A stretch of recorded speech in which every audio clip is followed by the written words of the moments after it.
Allora, direi che siamo in diretta, quindi bentornati su Parresia.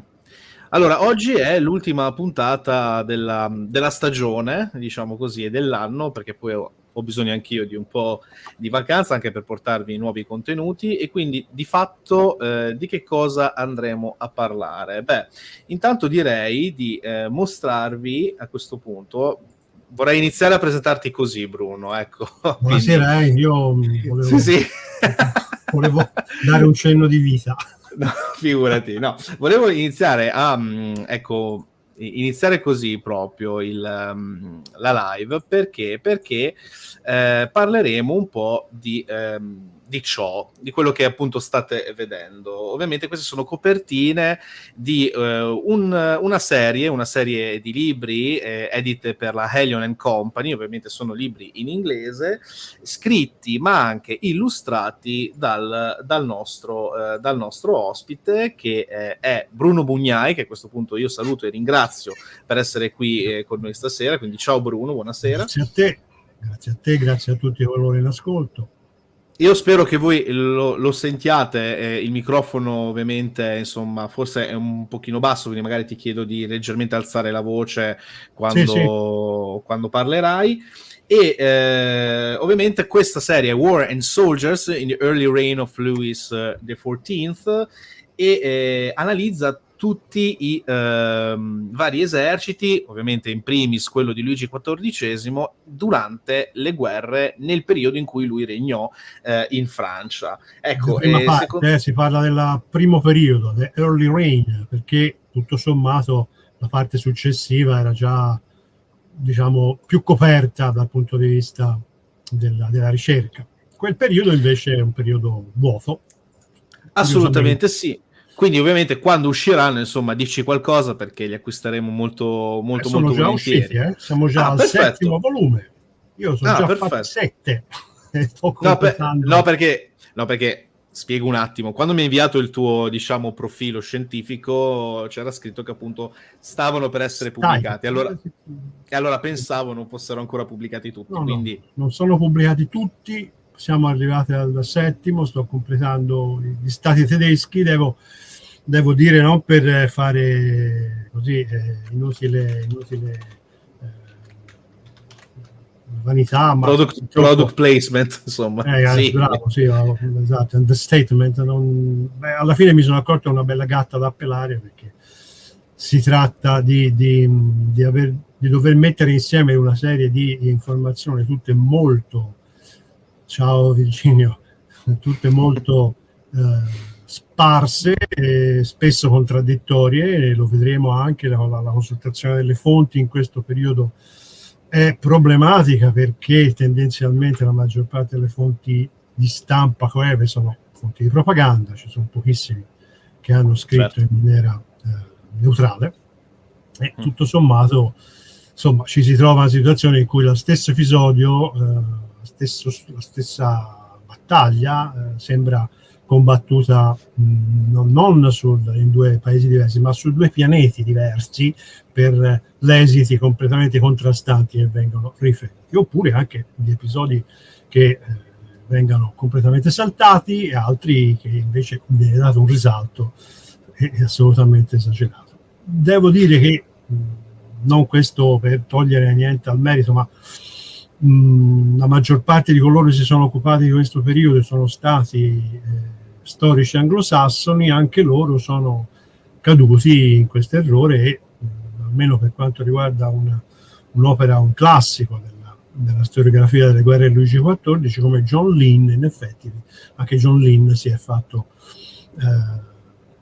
fuorviare da certe informazioni ricavate più che altro quasi sicuramente da Quincy e dagli storici francesi, in cui dipinge uno scenario che poi nella realtà non sempre, insomma, sembra essere quello corrispondente, con addirittura si tacciono sconfitte che sono state invece, da un punto di vista anche strategico, non irrilevanti. Va bene, io vi ringrazio prima di tutto per l'opportunità di poter parlare di un periodo storico che normalmente è trascurato, cioè la seconda metà del Seicento, e io invece penso che sia un periodo di grande interesse, perché soprattutto per il suo influsso che ha nella nostra età, con aspetti che sono rintracciabili e come noi conosciamo, come la nascita della scienza moderna con Galileo, siamo in pieno Seicento, lo Stato centralizzato, quello di Luigi XIV, e per un appassionato di musica come me anche il melodramma, tutto sommato una grande diffusione avviene a partire dalla metà del Seicento. Volevi aggiungere qualcosa, Luca? No, allora, in poche parole, oggi cerchiamo di mettere effettivamente, dato che avevi iniziato proprio a parlarne tu, mettiamo un po', tra virgolette, anche se non si dovrebbe fare così per noi storici, però dei paletti, almeno su 2 date tradizionali di inizio e fine, fondamentalmente, del periodo che parleremo, cioè parleremo da quando di fatto Luigi aveva circa 5 anni, cioè quindi i tempi della fronda, sia parlamentare che quella nobiliare, quindi quando ancora, diciamo, chi deteneva ancora le redini dello Stato era da una parte la mamma, cioè Anna d'Austria, ma specialmente il cardinale Giulio Mazzarino, cioè di fatto l'erede, se vogliamo chiamarlo così, o il successore, se vogliamo sempre chiamarlo così, del cardinale Richelieu. Ora, fino a quando non arriverà appunto la guerra della Lega di Augusta, ovvero si può anche chiamare la guerra dei 9 anni, alcuni la chiamano così, e escluderemo ovviamente la guerra di successione spagnola, perché l'abbiamo già trattata in un'altra live che a questo punto si riconnette a questa, e quindi insomma nel caso, una volta vista questa, andate a vedervi e recuperarvi quella fatta con Giovanni Cerino Badone sulla guerra di successione spagnola. Questo è un prequel in sostanza. È un bel lungo prequel in realtà, quindi a questo punto, Bruno, io agevolo le tue slide. Sì, grazie. E niente, dimmi qualcosa ti do io poi l'indicazione per procedere. Speriamo di essere in sintonia e di non creare pasticci.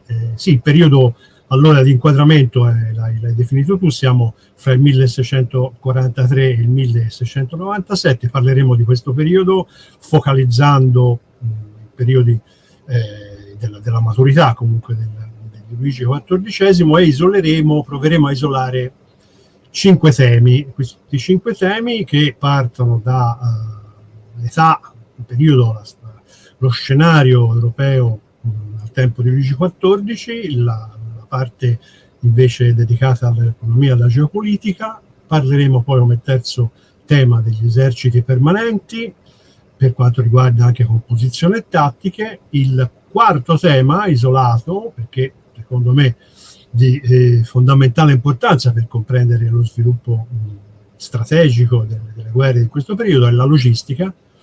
E infine avremo l'ultimo tema con Luigi XIV e la guerra.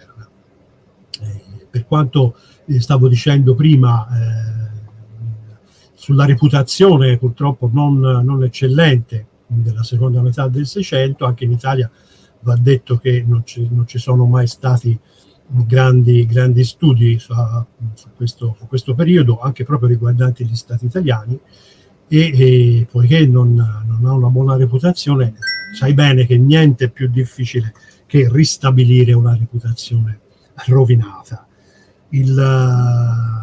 Questo tra l'altro finisce poi per crearsi un'immagine ambivalente del periodo, dovuta alla letteratura popolare e anche a certo cinema che ogni tanto riporta sullo schermo la Reggia di Versailles e il Grand Siècle, ma ne fa sostanzialmente una caricatura, come è accaduto a una fiction prodotta di recente negli Stati Uniti che si intitolava proprio Versailles, e con la corte del sole che era protagonista, ma insomma non voglio fare il solito fiorentino snob, ma gli esiti secondo me sono stati a dir poco disastrosi.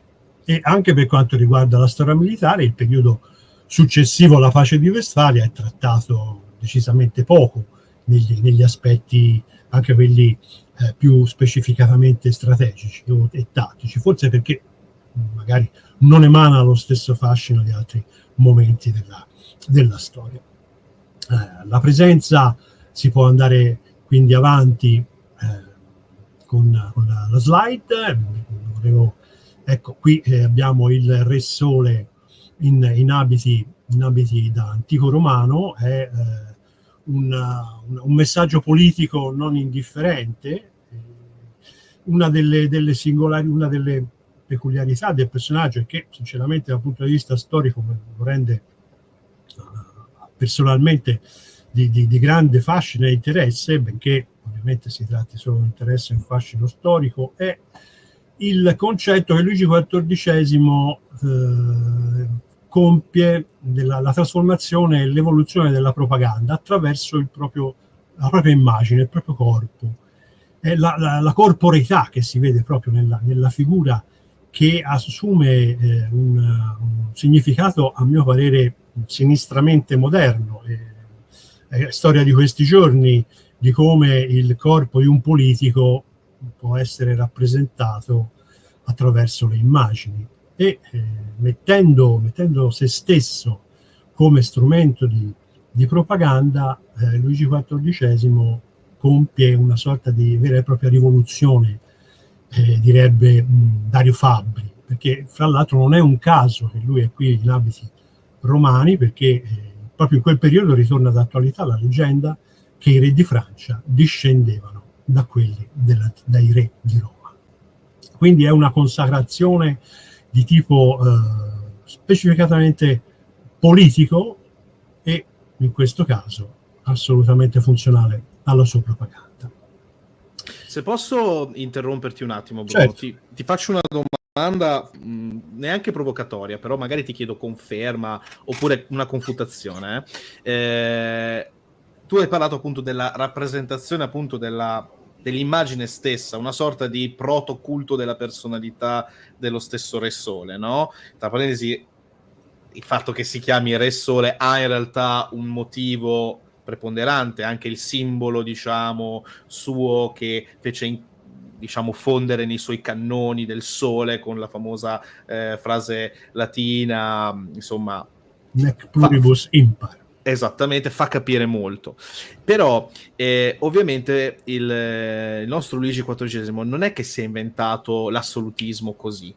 C'è un concetto in realtà che è molto, di almeno un secolo, forse anche di più, vecchio. Allora, non c'è dubbio che Luigi XIV non è l'inventore dell'assolutismo, è comunque colui che per certi versi lo perfeziona.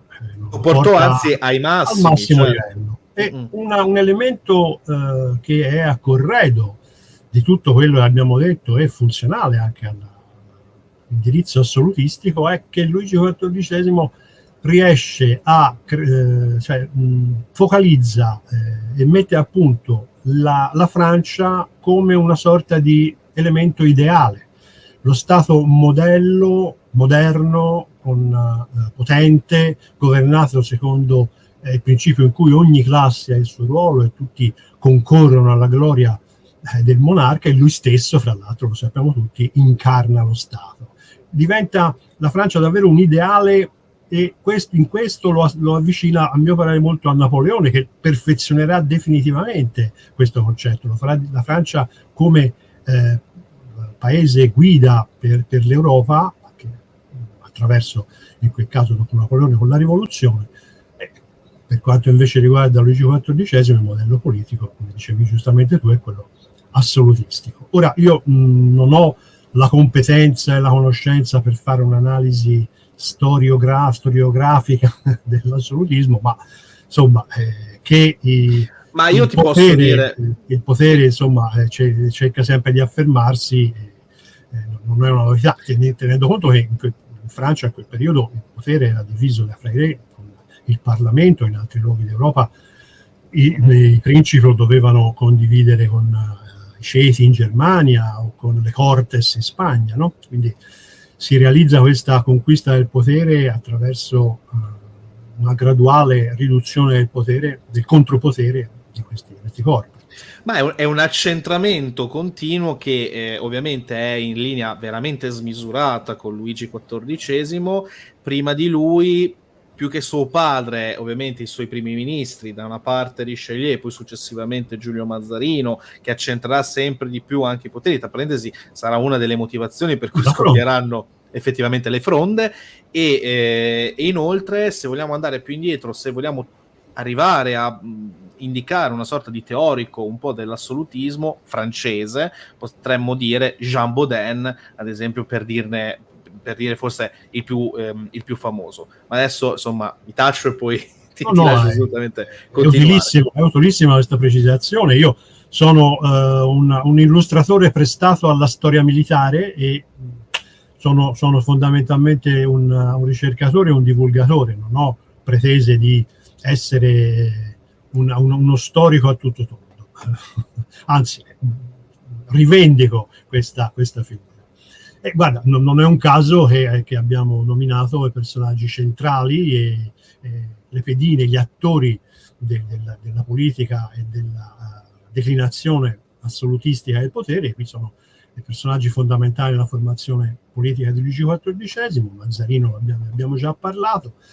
A destra ci sono i padre e figlio Letellier, sono personaggi ancora forse più singolari rispetto a quanto singolare sia tutta questo gruppo di persone. I Letellier sono i fondatori dell'esercito permanente francese, l'esercito moderno della Francia, segretari di Stato per la guerra, gli organizzatori del militare durante il suo regno. Gli storici in genere sono più affascinati dalla personalità di Louvois, il più giovane, che è quello più a sinistra, e tendono in genere a attribuirgli il merito per le opere che invece aveva compiuto il padre. Questi nel primo decennio del regno di Luigi XIV lo fece praticamente diventare, tramite la forza del dispositivo militare francese, la figura più nota in tutta le corti d'Europa. Un giovane re che diventava il Grand Roi, colui che aveva il destino, teneva nelle mani il destino di buona parte della politica europea. Il segretario di Stato per la guerra, Michel Letellier, e in seguito con Louvois mise in luce soprattutto le doti di pianificatore e organizzatore dell'esercito. Louvois iniziò come collaboratore del padre e solo dopo il 1672 divenne il vero e proprio ministro della guerra. Una volta che Letellier si era ritirato con il titolo di cancelliere, ma dalla politica attiva, però tuttavia continuò a disporre per molti anni Luigi XIV dei due ministri della guerra, perché il più anziano continuò a occuparsi degli affari militari. È interessante seguire le vicende dei primi anni, quando Letellier ebbe subito a che fare con i principi di sangue come il Condé, i grandi nobili come i marescialli di Créqui e gli altri comandanti famosi, Turenne, Belfond, Lumière, proprio per ritornare al concetto del potere, della lotta di potere. Erano tutte personalità che tolleravano per niente il controllo di un civile sull'esercito, tanto che lo consideravano un semplice scribacchino loro inferiore, ma questo scribacchino riuscì a riorganizzare e a potenziare l'esercito francese meglio di chiunque altro. Tutte le risorse per questo progetto ambizioso derivano dall'opera del personaggio invece più centrale, Jean-Baptiste Colbert. Lui mise a disposizione le risorse per poter costruire un esercito che per l'epoca era veramente di ragguardevoli dimensioni, il più numeroso del pianeta, e è lui che la storia gli attribuisce il merito di aver creato il moderno Stato centralizzato, e sicuramente con lui la Francia diventa il prototipo di quello che gli storici chiamano lo Stato fiscale militare. Il dibattito su questo tema è iniziato già da diversi anni, cioè sullo Stato fiscale militare. È affascinante la comparazione fra lo sviluppo dell'amministrazione statale e va di pari passo con la crescita numerica dell'esercito e quindi la trasformazione di questi in corpi permanenti, e ci si domanda se è stato la crescita degli eserciti a sviluppare e a perfezionare l'amministrazione, oppure viceversa sia stata l'amministrazione moderna il passo decisivo per la creazione degli eserciti permanenti. Il colbertismo è un terreno di studio fecondissimo per questo argomento, per dare un'idea della forza economica della Francia in termini di risorse. E alla fine del XVII secolo la fiscalità dei territori dell'imperatore d'Austria era appena un nono di quello della Francia. Ora, d'accordo, la Francia aveva 20 milioni di abitanti e i paesi di causa d'Austria ne avevano 8-9 circa, tuttavia la differenza resta veramente grande, no? Siete d'accordo? Si può procedere? Passiamo all'età della guerra limitata. Io volevo prima fare una piccola interruzione riguardo Colbert. Ovviamente lui grande esponente del mercantilismo, appunto per far appunto avere abbastanza denaro per poter anche fare, stiamo parlando di un re che per 72 anni almeno ha governato, di cui almeno più di 30 in guerra, quindi chiaramente 53-32. 53-32, perfetto, grazie per la precisazione. No, anzi, grazie mille. E quindi per forza di cose aveva bisogno di un ministro delle finanze che sapesse quello che doveva fare. Poi ovviamente successivamente, insomma, non durò, ecco, perpetuamente il buon Colbert fino alla fine degli anni di... Quelli che lo sostituiscono non erano all'altezza. Esattamente, però è interessante come arrivò Colbert, perché fu il sostituto, perché venne cacciato, tra parentesi, di Fouquet. Esatto. E Fouquet praticamente non era ben voluto per anche manovre che faceva con le casse dello Stato da parte di Luigi XIV, e la cosa interessante, guarda un po' come si legano anche varie storie, è che poi chi fu mandato per, diciamo, arrestarlo fu praticamente il personaggio storico di D'Artagnan, cioè quello praticamente che poi divenne famoso per la trilogia famosissima di Alexandre Dumas e dei suoi feuilleton riguardanti i Tre Moschettieri. Comunque, prego Bruno. Era un ufficiale dell'esercito francese, è un personaggio realmente esistito, senz'altro. Senz'altro la Fouquet ci ricollega a quanto avevamo detto prima sul potere. Il potere porta maggior denaro e maggior denaro porta a sua volta maggior potere. Insomma, lo scenario non era uno scenario semplice, quello degli anni di regno di Luigi XIV. Nel 1661 compie una rivoluzione straordinaria quando il re decide di governare da solo, senza un primo ministro, ma solo con i consiglieri e i sovrintendenti e naturalmente i segretari di Stato.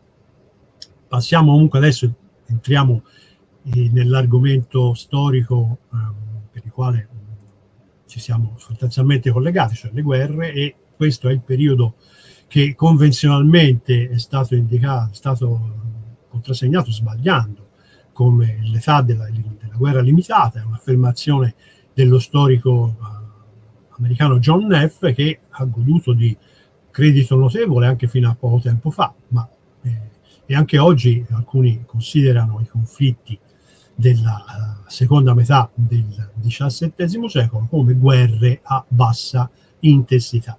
A mio parere niente di più fuorviante, niente di più inesatto, a parte le crudeltà inflitte alle popolazioni dei Balcani e della Grecia durante le guerre contro l'impero ottomano, all'indomani l'assedio di Vienna, o la devastazione delle province unite dei Paesi Bassi nel 1672, e altrettanto raramente non si fa cenno alla devastante azione di saccheggio dei territori del Reno fra il 1673 e il 1675 proprio da parte degli eserciti del Re Sole. Insomma, la guerra per chi la subisce non è mai limitata. Questo è stata, secondo me, una azione veramente infelice di John Neff. Mi dispiace per lui. Si può andare alla prossima, mentre è proprio questo un contadino renano, una miniatura che mostra un contadino della Renania brutalizzato da 2 soldati francesi, si presume. È un modus operandi quello che del saccheggio dei territori renani, che si ripete nel 1688, quando le truppe francesi invadono di nuovo il Palatinato e innescano la guerra della Lega d'Aosta. A volte ci si dimentica, e questo ci riguarda da vicino, anche le ingenti contribuzioni che le guerre della seconda metà del XVII secolo e soprattutto a partire dal 1690 ebbero sull'Italia settentrionale, quando la pianura padana fu attraversata dagli eserciti francese, spagnolo e imperiale con i loro alleati, e credo davvero che nessuno delle persone di allora sarebbe d'accordo nel parlare di guerra limitata. Mi torna a mente il commento scritto dal segretario del Duca di Parma e Piacenza, quando nel 1697 finalmente salda l'ultima contribuzione al corpo di fanteria prussiana che si era acquartierato nel territorio neutrale di Parma, e dice: speriamo in futuro non si abbiano più da vedere persone così brutali e selvagge. Ed erano soldati del grande elettore di Brandeburgo. Comunque, anche dal punto di vista politico, la tesi di John Neff non regge a un'analisi approfondita. Secondo lui, i conflitti dinastici erano regolati dalla necessità di non infierire troppo sull'avversario. Bisognerebbe invece ricordare che nel 1672 l'invasione francese delle Province Unite dei Paesi Bassi aveva come obiettivo non la semplice sconfitta militare, ma l'annientamento della Repubblica. Il piano prevedeva una vera e propria spartizione dei territori olandesi fra la Francia e i suoi alleati, e lasciando solo un piccolo ducato alla famiglia dei principi d'Orange. Lo stesso vale per il Ducato di Savoia dopo il 1703, che anche questo era destinato allo smembramento se la Francia avesse conseguito una vittoria in Italia. Si può procedere, e i numeri appunto delle guerre e dei conflitti dopo il 1648 ci dà un quadro di quello che in realtà non è stato per niente un periodo di bassa intensità bellica. Ci sono state, ora io mi sono divertito a mettere insieme un po' tutto, anche le ribellioni e quelle che si potrebbero considerare come operazioni di polizia militare più che vere e proprie campagne, ma se vediamo nella slide successiva ci sono un bel po' di conflitti, 43 conflitti dopo il 1648. Alcuni di questi paesi, come la Polonia, la Repubblica delle Province Unite, la Spagna, il Portogallo e l'Inghilterra, sono in guerra anche in più di un conflitto contemporaneamente, fra il 1648 e il 1688. Sì, considerate che ovviamente qua è stato scritto molto in piccolo, ma per una questione di mera estetica e per far vedere anche più che altro dove erano situati questi conflitti all'interno della mappa europea. Andiamo pure avanti. Allora, il secolo del 600 è anche il secolo dei grandi comandanti, perché per la prima volta tornano d'attualità le grandi figure dei militari. Abbiamo qui il primo Gustavo Adolfo, e a Napoleone fu chiesto, stavi dicendo? No, che Gustavo Adolfo ci ha lasciato già nel 32, voglio dire. Quindi, sì, vabbè, comunque è personaggio ritorna centrale, no? Ritorna sicuramente da un punto di vista dello studio stesso, delle tattiche ma militari. ritorna anche perché a Napoleone gli fu chiesto chi erano per lui i grandi comandanti della storia, e dopo aver ovviamente tirato il ballo Alessandro Magno, Giulio Cesare e Carlo Magno, Napoleone fa un salto di 8 secoli, e il primo che ricorda è Gustavo Adolfo. Cioè è significativo che il primo grande comandante da lui ricordato è un comandante del 600. In effetti del 600 dall'arte della guerra si passa alla scienza della guerra. Gli altri tre signori che vediamo rappresentati, soprattutto Turenne e Montecuccoli, sono i due grandi teorici e innovatori, perlomeno i maestri della scienza della guerra. Montecuccoli davvero a livello, si può dire, di disciplina, che trasforma la guerra in una disciplina veramente scientifica. Eugenio di Savoia è un po' il risultato finale di questa fase, benché ci potevano essere anche altri comandanti di talento come il Duca di Marlborough o il duca di Villars, però ho preferito Eugenio di Savoia perché secondo me è il più completo, è veramente la miglior sintesi della tradizione seicentesca con la successiva fase nel secolo successivo, in cui in effetti c'è una vera e propria trasformazione del modo di combattere, e lui ne è uno dei protagonisti. Ma sono tutti, Villars, Marlborough e Principe Eugenio, sono tutti comandanti che compiono il loro apprendistato nella parte finale del secolo XVII.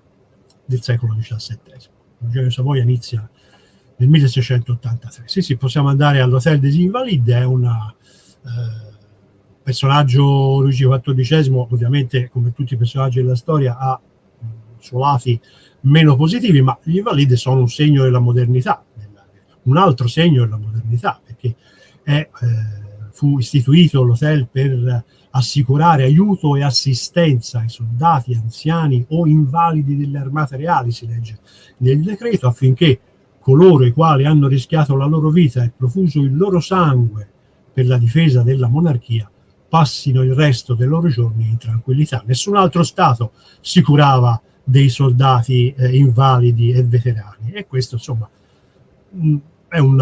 fa onore alla Francia di Luigi XIV. Fra l'altro torna spesso sul problema e sulla questione delle truppe e dei soldati. Nelle lettere che scrive al Delfino spiega che un re deve conoscere le condizioni dei suoi soldati e preoccuparsi della loro disciplina e del loro addestramento, ma anche a identificarsi con i loro stessi interessi.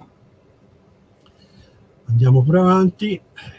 Abbiamo qui una slide in cui mostriamo sostanzialmente, cercando di condensare al massimo l'argomento, l'ascesa formidabile della Repubblica delle Province Unite, la Francia che fra il 1650 e il 1700 compie anche essa un balzo, e naturalmente l'Inghilterra che poi prende il sopravvento.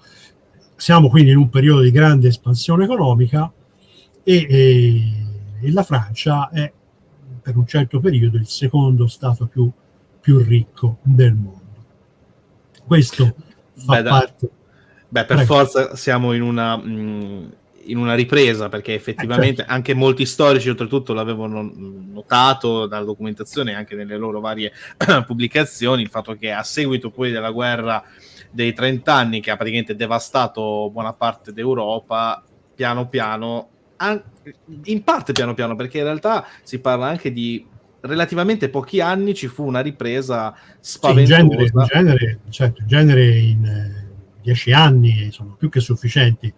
Certo, la ripresa non fu uguale ovunque. In Germania occorse più tempo perché la devastazione e i danni erano stati maggiori, e anche nell'Italia settentrionale occorse più tempo rispetto a altre zone del paese, però senza dubbio ogni volta il dopoguerra è sempre un periodo di grande ripresa. Però è significativo che in questo periodo il consolidarsi dell'economia riesce a operare quello che è l'affermazione degli eserciti permanenti. In altri periodi questo non accade. La Fronda, ne abbiamo parlato prima, è uno dei momenti chiave della formazione politica di Luigi XIV e nella gestione del potere. Per tutta la vita il ricordo dell'esilio e della guerra civile rappresentarono per lui tutto ciò che un monarca deve ostacolare in modo assoluto e sforzarsi di portare sotto il controllo la classi del paese. Soprattutto, ovviamente, per lui il controllo principale era quello di tenere sotto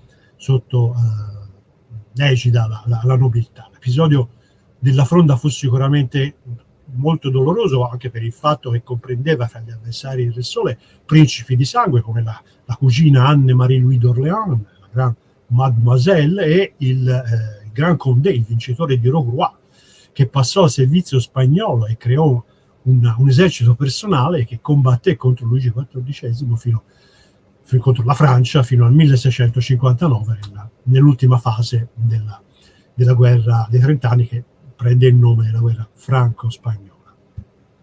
Sì, tra parentesi, oltretutto, lo dicevano in chat, effettivamente adesso non mi ricordo chi, poi magari vado a recuperare, una cosa molto interessante è che l'accentramento di potere che ebbe nelle sue mani Mazzarino fu motivo dello scatenarsi della fronda, ma poi lo stesso accentramento poi nelle mani del Re Sole successivamente fu quello che poi fece smantellare la stessa fronda nobiliare, perché poi avevano capito i nobili che a un certo punto forse era meglio stare vicino al re, a quel consiglio, diciamo, che poi si formerà il consiglio della corona, per evitare proprio di avere scontri invece aperti con lo stesso.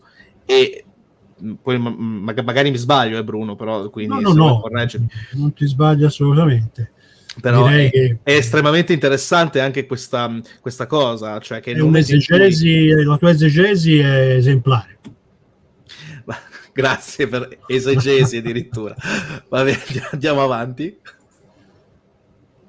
Eccoci qua, i Paesi Bassi spagnoli sono il punto focale della strategia, della geostrategia, si può chiamare in questo caso, di Luigi XIV. I Paesi Bassi spagnoli sono molto vicini a Parigi, e questo è il motivo fondamentale dell'ossessione di spostare le frontiere sempre più lontano da Parigi.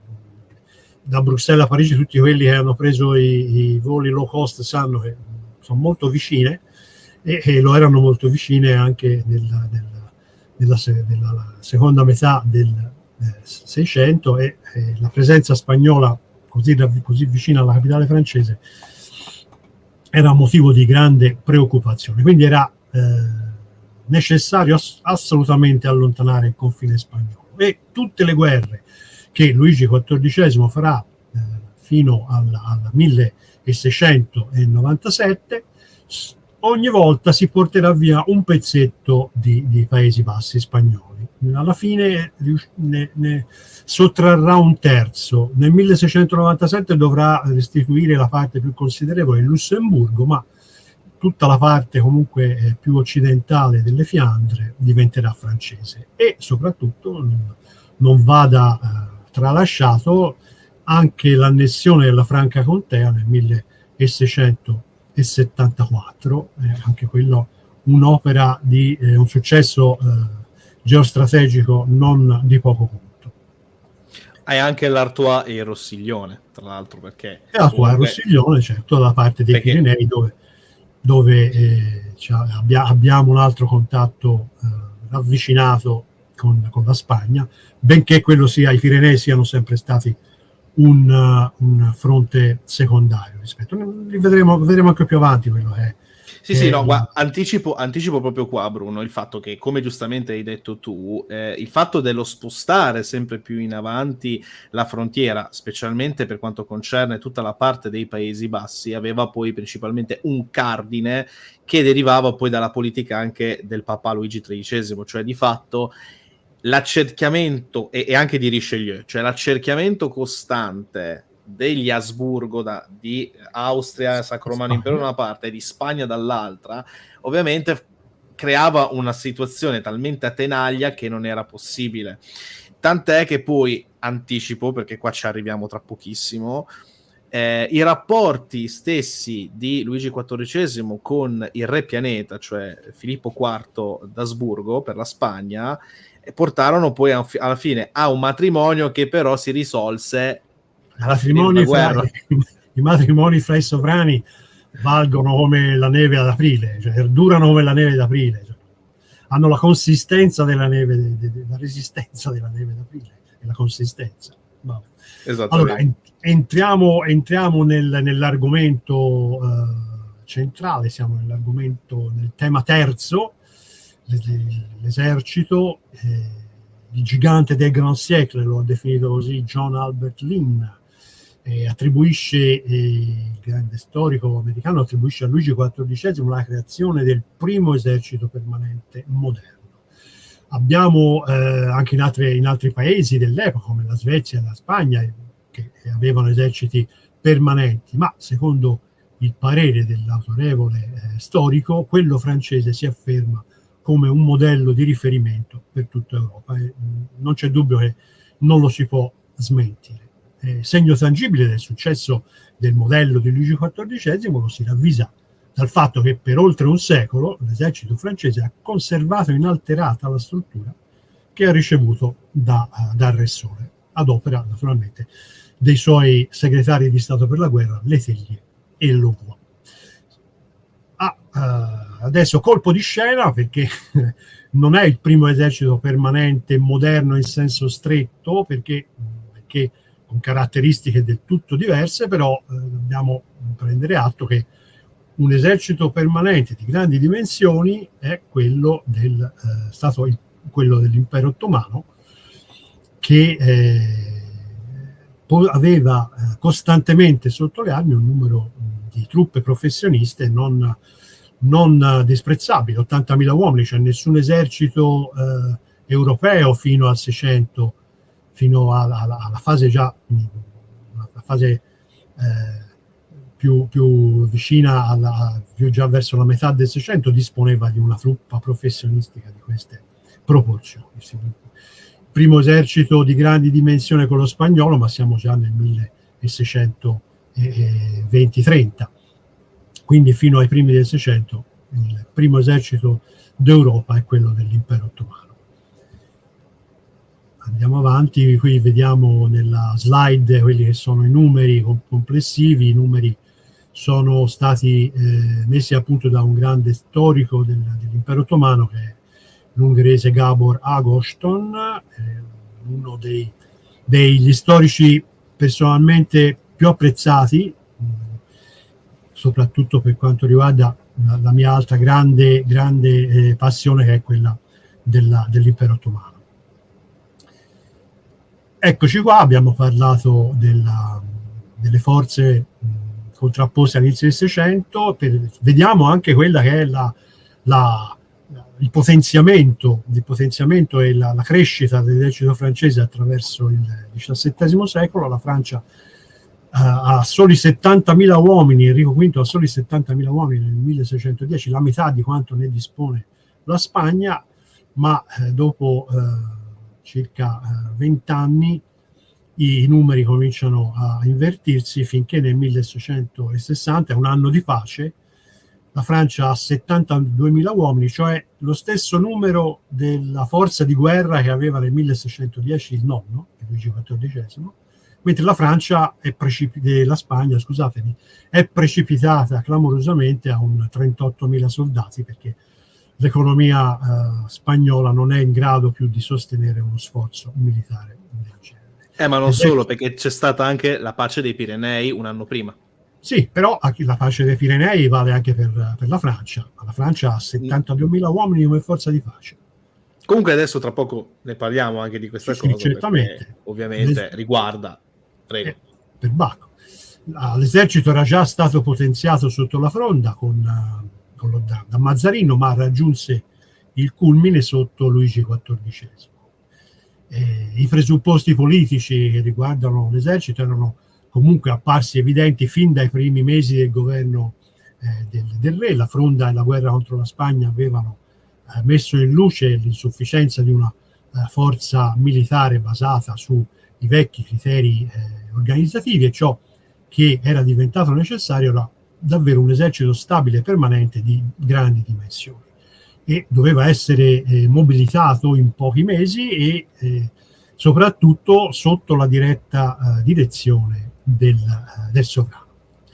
Era un esercito che doveva trarre i propri complementi direttamente alla nazione, senza essere costretto a ricorrere a mercenari stranieri, che poi venivano inevitabilmente congedati al termine della guerra, e quindi poi diventavano un pericolo per il paese, come spesso era accaduto durante la guerra dei 30 anni. Letellier portò a termine la costituzione di un esercito con le insegne del re, come è scritto nell'editto, e comandato da ufficiali designati dal sovrano e che rispondevano al suo ministro della guerra. Pur trattandosi ancora di un esercito che comprendeva soldati stranieri, ufficiali, mercenari, Luigi XIV, il monarca, occupava il posto di comandante in capo effettivo e, fra l'altro, sotto il suo regno viene abolito il grado di maître de camp général, cioè comandante generale della fanteria, che è assunto direttamente da Luigi XIV.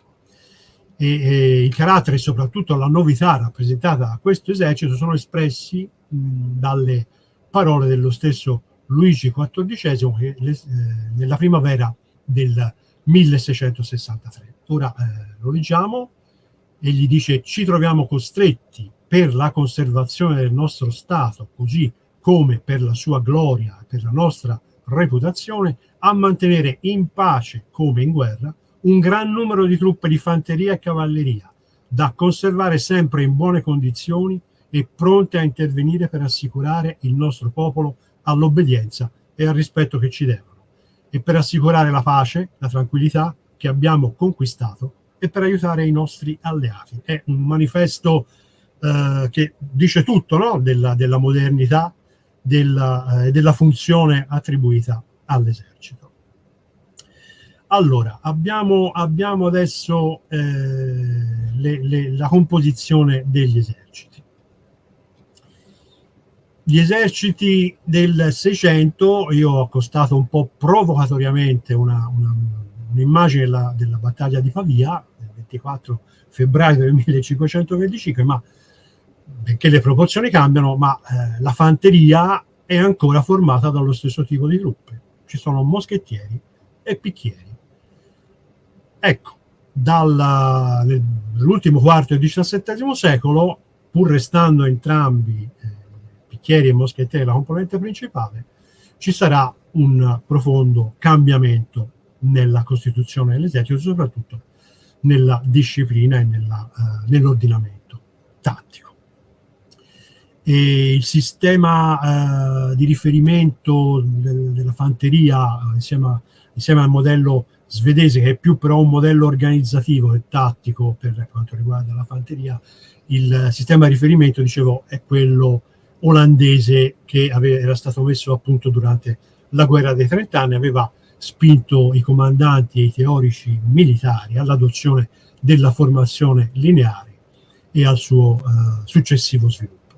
L'introduzione di battaglioni più piccoli, delle brigate svedesi e il loro schieramento in formazioni che si sostenevano e si supportavano a vicenda, con l'introduzione anche del fuoco per sezioni, diventano la caratteristica principale della guerra nella seconda metà del XVII secolo. Nonostante questi aspetti, tutti questi sviluppi prefigurassero le tattiche del secolo successivo, nella seconda metà del XVII secolo non è che si ebbero cambiamenti sostanziali nella tattica, e fra il 1660 e il 1690 i combattimenti rimasero tutto sommato, tanto nella fanteria come nella cavalleria, si possono considerare molto codificati. Avvennero però importanti cambiamenti tecnologici. Nel loro insieme i cambiamenti tecnologici e tattici formarono le basi per i grandi conflitti dell'Europa di quel periodo, e soprattutto permisero agli europei di proiettare la loro potenza militare in altre parti del mondo. 2 soldati di fanteria, a sinistra il classico moschettiere, quello moschettiere imperiale attorno agli anni 70 del 600, quasi contemporaneo un Marines delle repubbliche della Repubblica delle Province Unite. I Marines in questo caso sono i primi probabilmente in Europa che adottano il nuovo fucile con la pietrafocaia, perché in operazioni da sbarco la miccia non agevola l'operazione. Ecco, io ho una curiosità prego. Che in realtà avevo già sviscerato, ma mi sembra interessante magari farla notare qui in questa sede. Nella bandoliera che ha il moschettiere imperiale ci sono appunto appesi questi piccoli cartucce.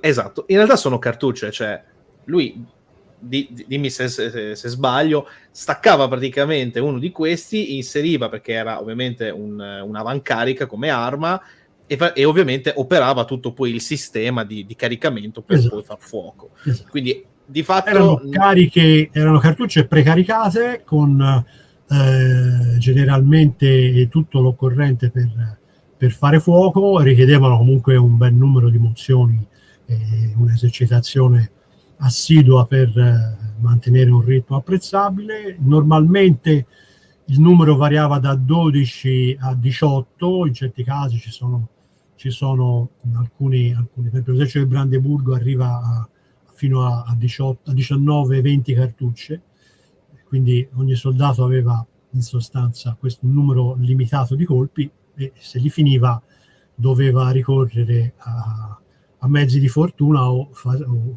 a caricare senza ricorrere alle cartucce precaricate. In genere comunque il numero di colpi che si sparavano era più che sufficiente, 20, 18, 16 colpi erano più che sufficienti per un combattimento in quegli anni.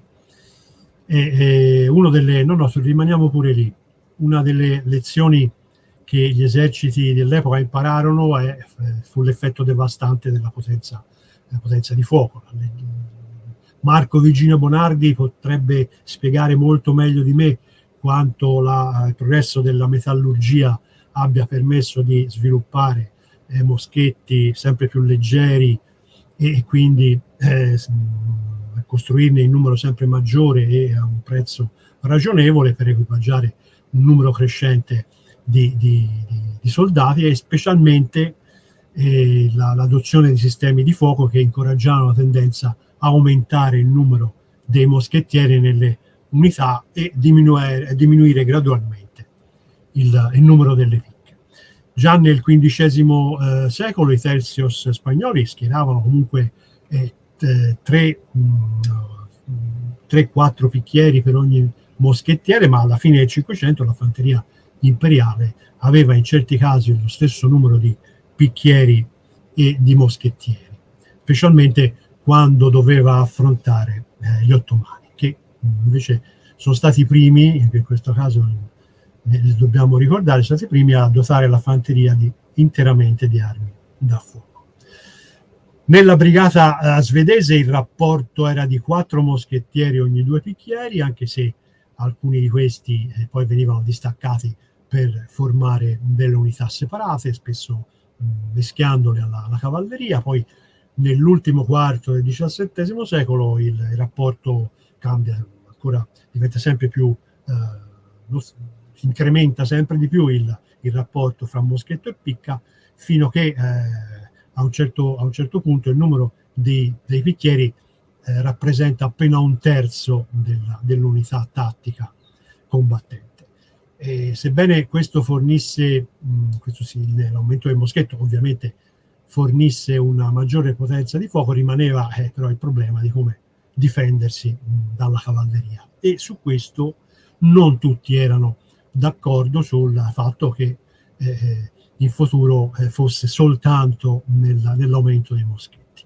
Alcuni sostenevano la necessità di non diminuire il numero di picchieri, anzi perfino di aumentarli, e ancora nel 1674 Raimondo Montecuccoli, che non era certo uno sprovveduto, definiva la picca come la regina delle armi di fanteria e era un convinto fautore della necessità di non diminuire il numero. C'è una spiegazione che viene presa così in maniera quasi darwiniana, che la semplifica come una evoluzione naturale, quella della diminuzione della picca che rappresenta l'antichità verso il moschetto che rappresenta la modernità. Invece non è una semplificazione valida. Infatti uno dei problemi principali legati all'aumento del numero dei moschettieri era come proteggerli nel momento cruciale di quando ricaricavano le armi, e la soluzione risiedeva su come impiegare nel modo migliore il minor numero di picchieri possibile per proteggere il maggior numero di moschettieri.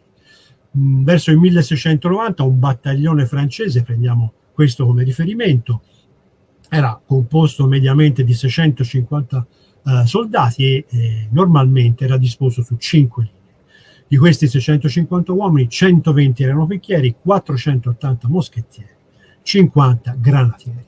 Nella formazione standard i picchieri formavano 24 file al centro del battaglione e 48 file di moschettieri invece su entrambi i lati, e infine le 10 file di granatieri stavano all'estrema destra. Era ovvio quindi che i moschetti delle file esterne e i granatieri erano esposti alla minaccia della cavalleria ed erano troppo lontani per ripararsi dietro le picche.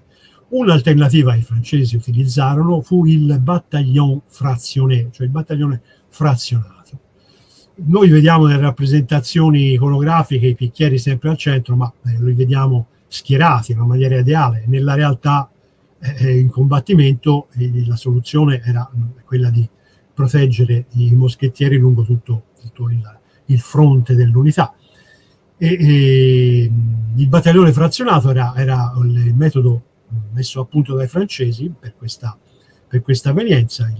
In quel caso le prime 2 file erano composte da moschettieri e la terza invece era quella con i picchieri. La quarta e la quinta erano ancora formate da moschettieri. Quindi un battaglione frazionato permetteva alle prime 2 linee di moschettieri di sparare ed rimanere sotto la protezione dei picchieri.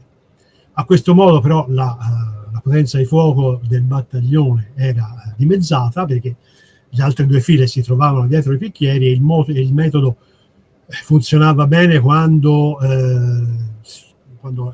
si trovavano le schiere nelle fasi statiche, perché far muovere i picchieri al centro della formazione con tutte le loro armi tendeva a disordinare l'unità. Un'altra soluzione prevedeva che invece di mettere tutte le picche al centro, il battaglione frazionato poteva essere composto distribuendo i picchieri in 3 parti, cioè 60 picchieri al centro e 30 ciascuno sui fianchi del battaglione. Nonostante l'intenzione fosse quella di fornire picche lungo tutta la lunghezza, il risultato non era diverso, perché semplicemente, non essendoci abbastanza picche per proteggere tutti i moschettieri, un paio di file rimanevano alle spalle. Un altro problema era quello di utilizzare i moschettieri schierandoli su un numero superiore di linee, ma questo finiva per provocare un aumento considerevole delle perdite in combattimento, però in parte questo ci permette anche di capire come mai il numero di linee rimase così profondo, e la Francia non diminuì il numero di linee fino quasi all'inizio del Settecento, continuando a schierare su 4 e 5 linee la propria fanteria. Senti, sì, dimmi. No, finisci pure la frase, perché dicevo, due innovazioni tecnologiche furono introdotte gradualmente nell'ultimo quarto del XVII secolo per ovviare a questo problema. Furono il moschetto a pietra focaia, che abbiamo già visto, e soprattutto la baionetta, e queste entrambe contribuirono a provocare l'estinzione della picca e favorirono l'adozione definitiva della tattica lineare. Infatti volevo proprio arrivare a questo, perché di fatto la picca si estingue quando inizia ad essere preponderante l'uso della baionetta, che va a sostituirla. E infatti qua chiedono, a parte che grazie che insomma ascolti le mie live mentre giochi a Empire Total War, spero di non annoiarti, anzi, ma cosa potrebbe essere solo l'uomo maturo gioca. Solo l'uomo nella sua maturità può giocare. Beh, si dà delle regole.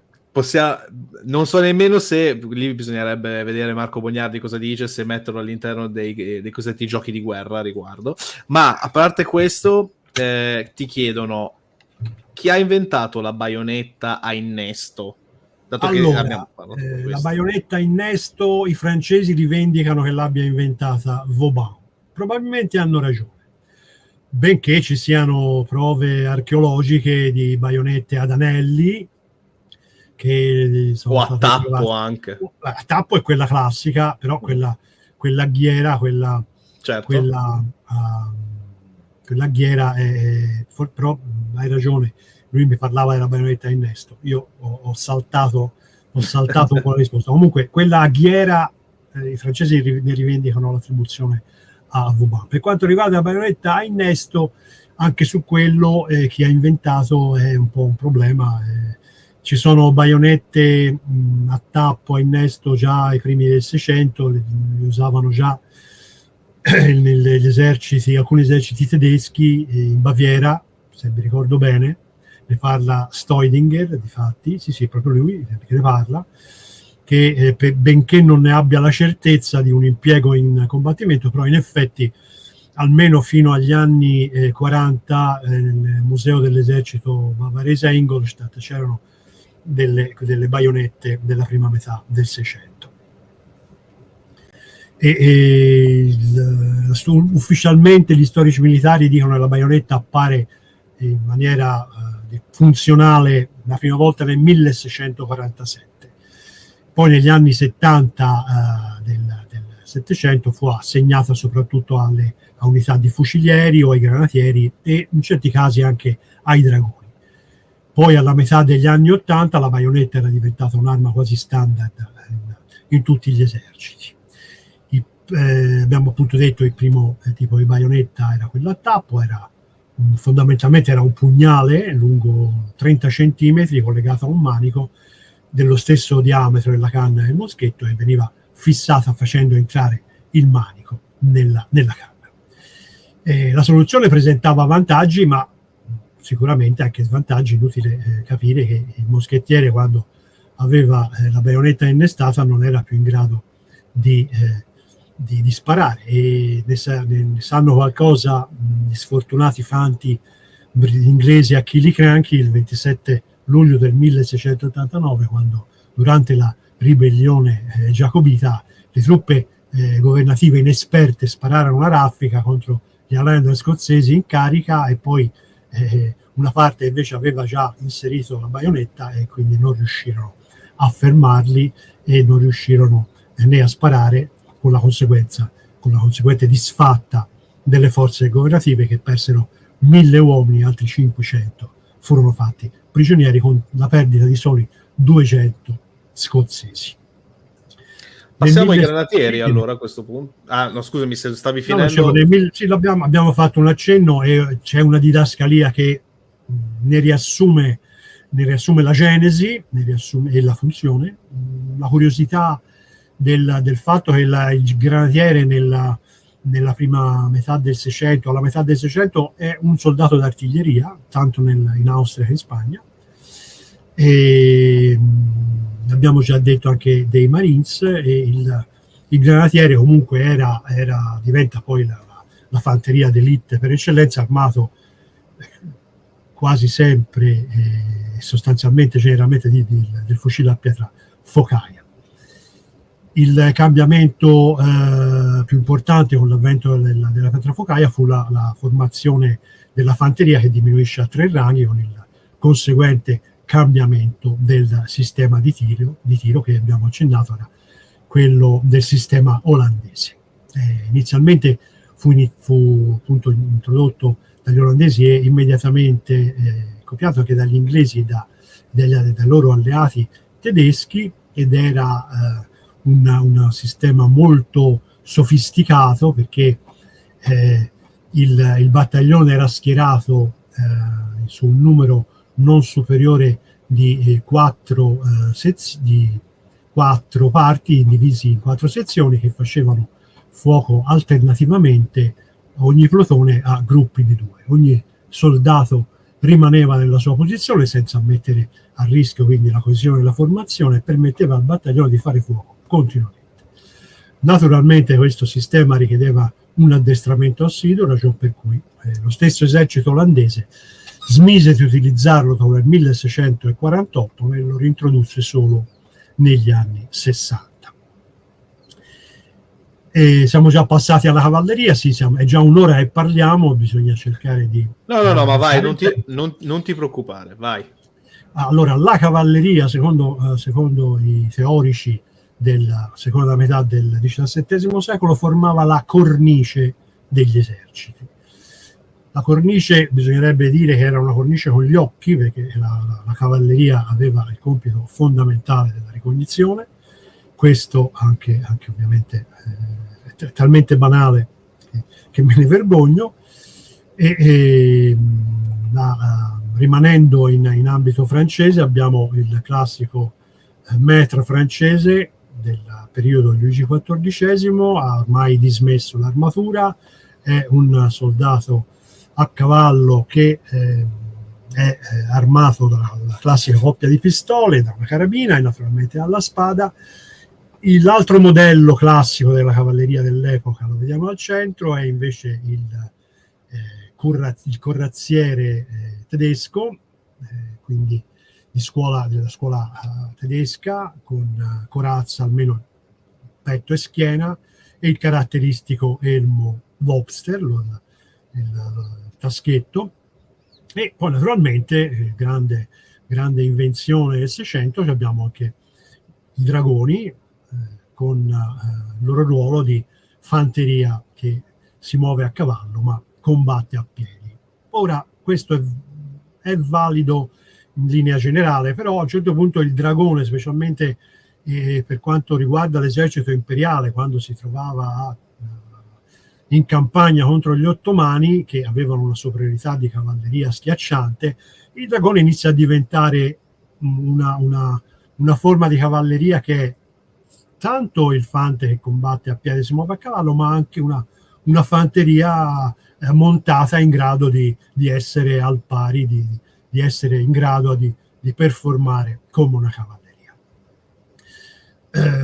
Allora, interessante più che altro il meccanismo di sparo che avevano principalmente poi i reparti della cavalleria, che sicuramente poi andrà a cambiare, però io qua noto, e penso di capirlo anche dalle illustrazioni che hai messo qua, è il meccanismo a ruota. A ruota, esatto. Il meccanismo a ruota è quello che diventa più funzionale per la cavalleria. Ci sono casi in cui, ma siamo alla fine del Cinquecento, i dragoni e certi reparti a cavallo hanno il moschetto a miccia, ma si tratta ovviamente di situazioni di soluzione di ripiego.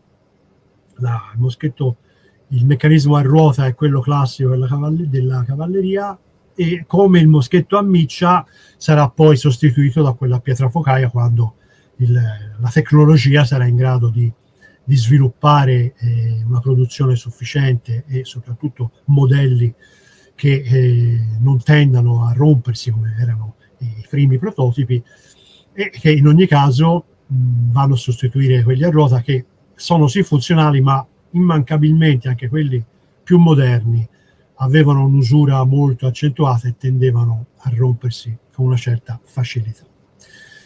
Se rimaniamo in ambito francese, siamo a parlare della cavalleria francese. I francesi erano convinti di avere la miglior cavalleria d'Europa, questo più o meno lo sono sempre stati anche fin dopo le guerre napoleoniche. Senza dubbio lo spirito e la determinazione al combattimento erano le caratteristiche che venivano esaltate nella cavalleria francese, e il coraggio esemplare e la fermezza sotto il fuoco che dimostrò in più di un'occasione la Maison de Roi a cavallo di Luigi XIV, portarono l'azione della cavalleria a livelli di efficienza non trascurabili, combinando la potenza da fuoco e l'azione dell'urto con un'esercitazione assidua e eseguita nelle guerre, perfezionata naturalmente le guerre contro gli spagnoli e gli imperiali, che altrettanto era convinta la Casa d'Austria di possedere la miglior cavalleria d'Europa.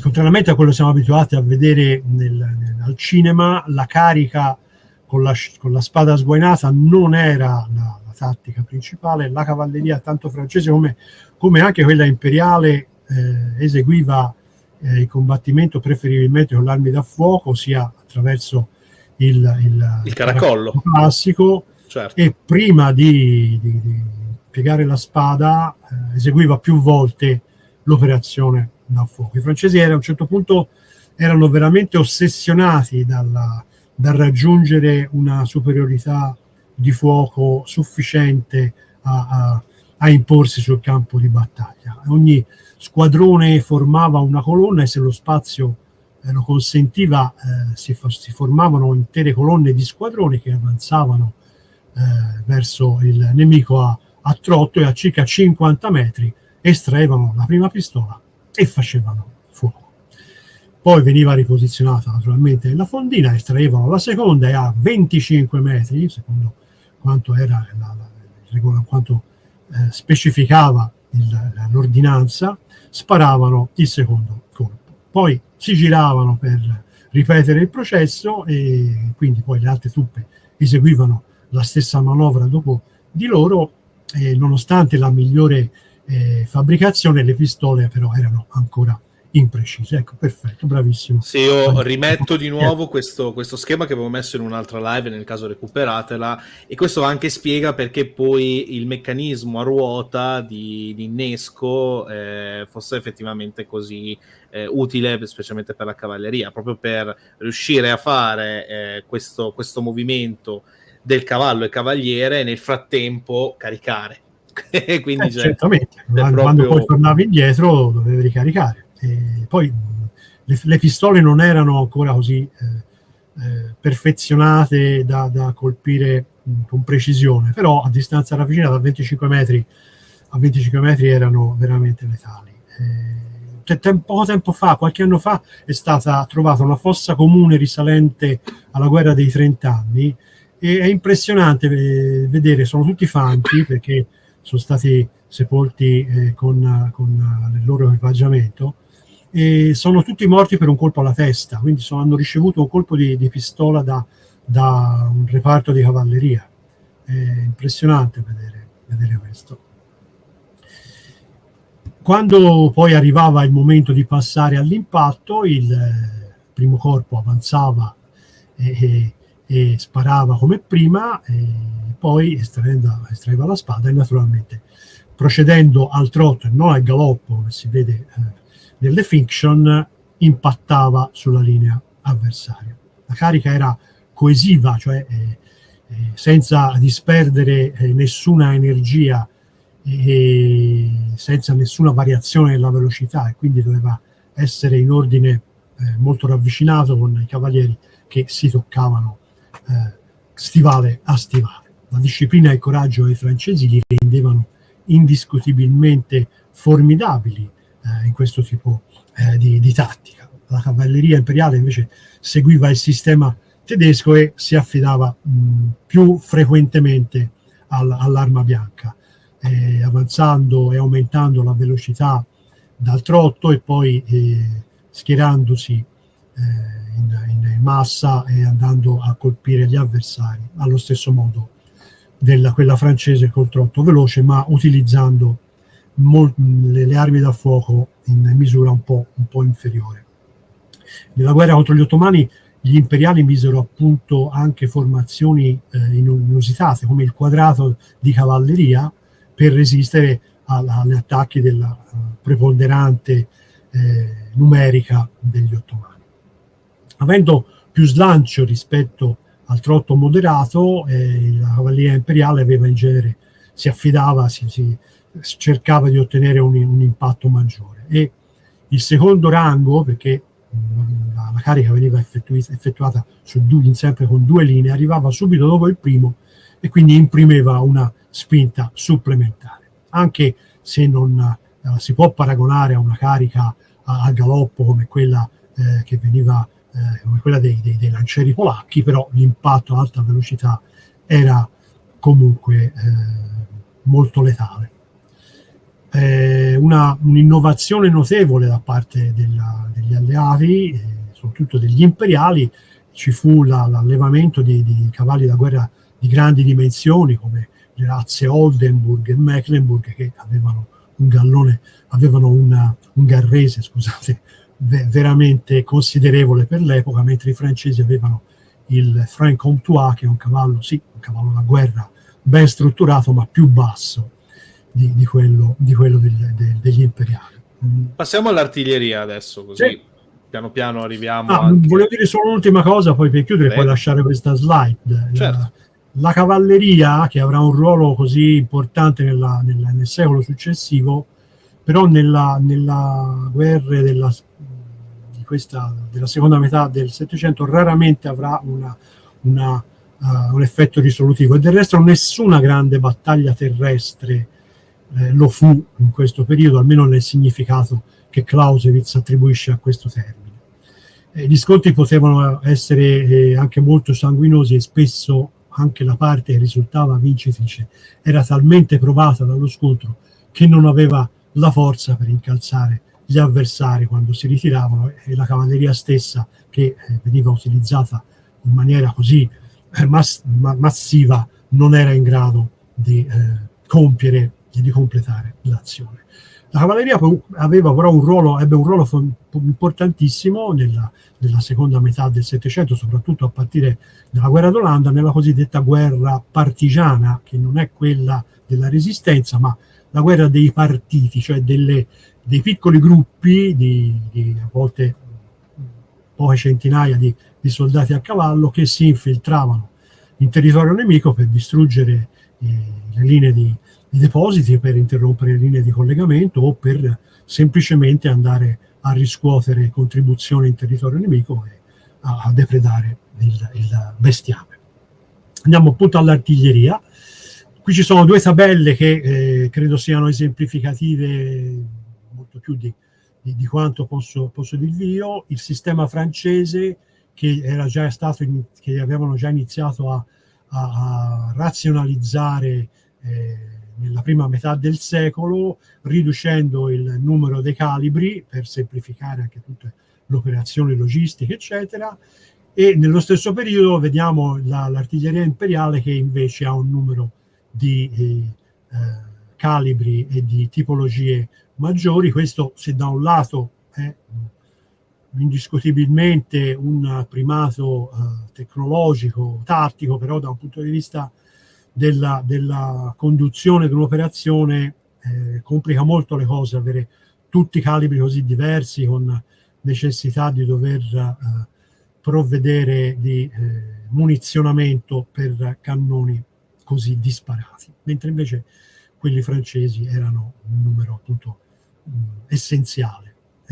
Durante il periodo fra il 1660 e il 1690 fanno anche la comparsa due nuovi tipi di artiglieria. Quelli che vediamo a sinistra sono i cannoni di nuova invenzione, che in Francia li chiamano cannoni alla spagnola o alla portoghese, perché si dice che fossero stati impiegati per la prima volta nella guerra contro il Portogallo, a parte gli spagnoli, e l'inventore di questo sistema passa poi a servizio francese. Era un cannone più piccolo, molto più piccolo, con una camera da scoppio che poteva contenere una carica di polvere da sparo sufficiente a sparare lo stesso tipo di munizionamento alla stessa distanza, se non a una distanza superiore a quella dei cannoni normali, e richiedeva però un affusto più robusto, perché la potenza del colpo tendeva a distruggerlo. Aveva però grande comodità, perché poteva essere servito da un numero di artiglieri più ridotto, e soprattutto poteva essere ricaricato senza l'ausilio degli strumenti. Ti chiedono, meglio, Marco Boniardi ti chiede se erano in bronzo o in ghisa questi cannoni francesi. Che io sappia erano in bronzo. La Francia ha i cannoni in bronzo, ci sono anche sì i cannoni in ghisa, ma non sono in numero tale da poter sostituire l'artiglieria in bronzo. Hanno comunque anche cannoni di ferro. La marina, ovviamente, come tutte le marine moderne, impiegherà cannoni in ferro. Il mortaio da vascello che vediamo invece a destra è un'invenzione invece completamente francese, e ne faranno l'esperienza drammatica la popolazione di Genova nel 1684, quando la flotta francese bombarderà la città ligure per diversi giorni. Questi mortai potevano sparare delle granate che poi esplodevano prima che toccassero il terreno. Per quanto fanteria, cavalleria, artiglieria perfezionassero le loro tattiche, la guerra della seconda metà del Settecento è una guerra d'assedio. Questo non c'è niente da fare. Del 600 e poi 700. Anche nel 600, ancora molto di più del 600. Basta guardare il numero di scontri campali rispetto agli assedi, vedi che c'è una proporzionalità a favore del secolo XVII. E come dice appunto Henri de Rohan, puoi fare tutto, ma alla fine è l'assedio quello che dà la dimensione e declina una campagna militare. Il resto è la campagna di guerra continentale. Le città sono importanti per ovvi motivi, sono importanti per i depositi, per l'approvvigionamento, per i quartieri d'inverno. Personaggio, abbiamo evocato l'assedio, non potevamo chiamare in causa il virtuoso, diciamo così, dell'assedio, il marchese di Vauban, Sébastien Laprestre. Disegno che vediamo a destra mostra il suo itinerario. Guardate quante volte è stato sulla frontiera nord-orientale. È veramente la dimostrazione del tempo dedicato alla formazione del Précarré, cioè del sistema di fortificazioni per difendere Parigi dall'invasione dalla parte del Belgio. Sì, che comunque durante la guerra di successione spagnola verrà anche sfondato, perché viene sfondato, ma a che prezzo verrà sfondato? Sì, infatti, recuperate la live. Prego Bruno. Vauban si mette in luce per la prima volta nel 1668 durante l'assedio di Lille. Luigi XIV ne rimane folgorato dalle capacità di questo ufficiale. Maastricht nel giugno del 1673 è il suo capolavoro nell'arte dell'assedio, nella messa a punto del sistema di parallele con 3 ordini diversi, considerata appunto il non plus ultra della tecnica d'assedio, e fra l'altro Maastricht è il primo assedio che non fu condotto da un generale ma da un ingegnere, cioè proprio da Vauban, e quindi è da un punto di vista storico della guerra d'assedio veramente fondamentale. La città si arrese dopo solo 22 giorni d'assedio. Il clamore fu tale in tutte le corti d'Europa, ma non fu però sufficiente a provocare il crollo della resistenza olandese. Passiamo ora al quarto tema, ci avviciniamo alla conclusione. Se parliamo della logistica, questa è una nota di un commissario austriaco, fu il principale collaboratore del principe Eugenio, un suo appunto per mostrare la quantità giornaliera di munizione da bocca, come viene chiamata, per un'armata di 45.000 uomini. Ora, con i mezzi di oggi non ci dovrebbe certo sorprendere, ma considerate tutto, all'epoca si muoveva a cavallo sui carri, e ogni giorno anche solo 45.000 uomini richiedevano 45 tonnellate di materiale alimentare. Era una quantità di provviste veramente sconcertante per i numeri dell'epoca. La maggior parte degli eserciti cercava di fornire a ogni soldato almeno 1 chilo di pane al giorno, ma a causa delle razioni extra che venivano concesse agli ufficiali e naturalmente alla necessità di nutrire a loro volta il personale che portava i rifornimenti e gli artigiani che accompagnavano l'esercito, una forza di 60.000 uomini poteva richiedere fino a 90.000 razioni di pane al giorno. Il teorico francese Puisegur calcolò che 120.000 soldati richiedevano 180.000 razioni di pane, quindi era veramente una proporzione a crescere. E dopo di lui Dupré d'Oli, il più esperto probabilmente della logistica nella metà del secolo successivo, enunciò il principio secondo cui era sempre necessario concedere razioni su una scala di 1/3 superiore alla forza nominale di un esercito, proprio per tenere conto delle eccedenze del personale e degli ufficiali. Una campagna di 6 mesi, un esercito di 60.000 uomini avrebbe pertanto richiesto solo in termini di pane 43 milioni di chilogrammi di farina, e c'erano veramente poche zone in Europa all'epoca in grado di sopportare un tale carico senza dover misurarsi con una carestia locale, poi con la fame e lo spopolamento. Le uniche regioni in grado di sostenere 60.000 uomini ragionevolmente erano le Fiandre, erano la Lombardia e poco altro, veramente poco altro. Questo spiega anche perché era così lenta e macchinosa l'azione della guerra nel XVII secolo. Un altro autorevole studioso, questo invece moderno, ungherese, Géza Perjes, che ha dedicato tutta la vita allo studio della logistica del XVII secolo, parte anche lui dai numeri e dalle proporzioni e pone l'accento sul fatto che per rifornire ogni giorno il pane agli uomini era necessario che venissero panificati ogni 3 giorni almeno 4 razioni. Quindi c'era bisogno di una sosta e a quel punto era necessario allestire forni, e per ogni forno erano necessari 500 mattoni, quindi per il fabbisogno di ogni forno dovevano essere messi a disposizione 60 carri che portavano mattoni, senza considerare poi che occorrevano diverse ore di lavoro per mettere a punto un forno efficiente e naturalmente mettere anche al sicuro le scorte, specialmente la farina che tende ad attrarre l'umidità.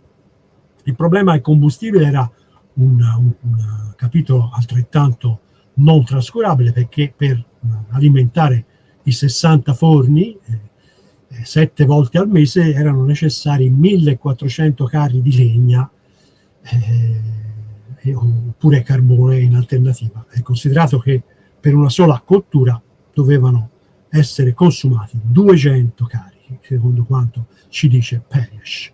Anche la macinazione della farina presentava naturalmente problemi di tipo logistico. I mulini, tanto è che spesso erano bersaglio di azioni da parte degli avversari, e gli eserciti dovevano portare con sé l'attrezzatura per la macinazione, aumentando ulteriormente il treno dell'esercito.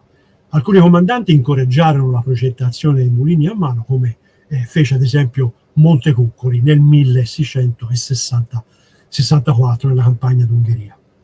Alcuni paesi si dimostrarono più abili di altri nell'affrontare questi problemi, e sempre Raimondo Montecuccoli annota come gli ottomani entravano in campagna solo quando l'erba dei prati e la frutta erano maturi per sfamare il gran numero di cavalli che componeva i loro eserciti, e per ovviare a questo facevano precedere le operazioni con delle incursioni da parte delle truppe di confine o dei tatari.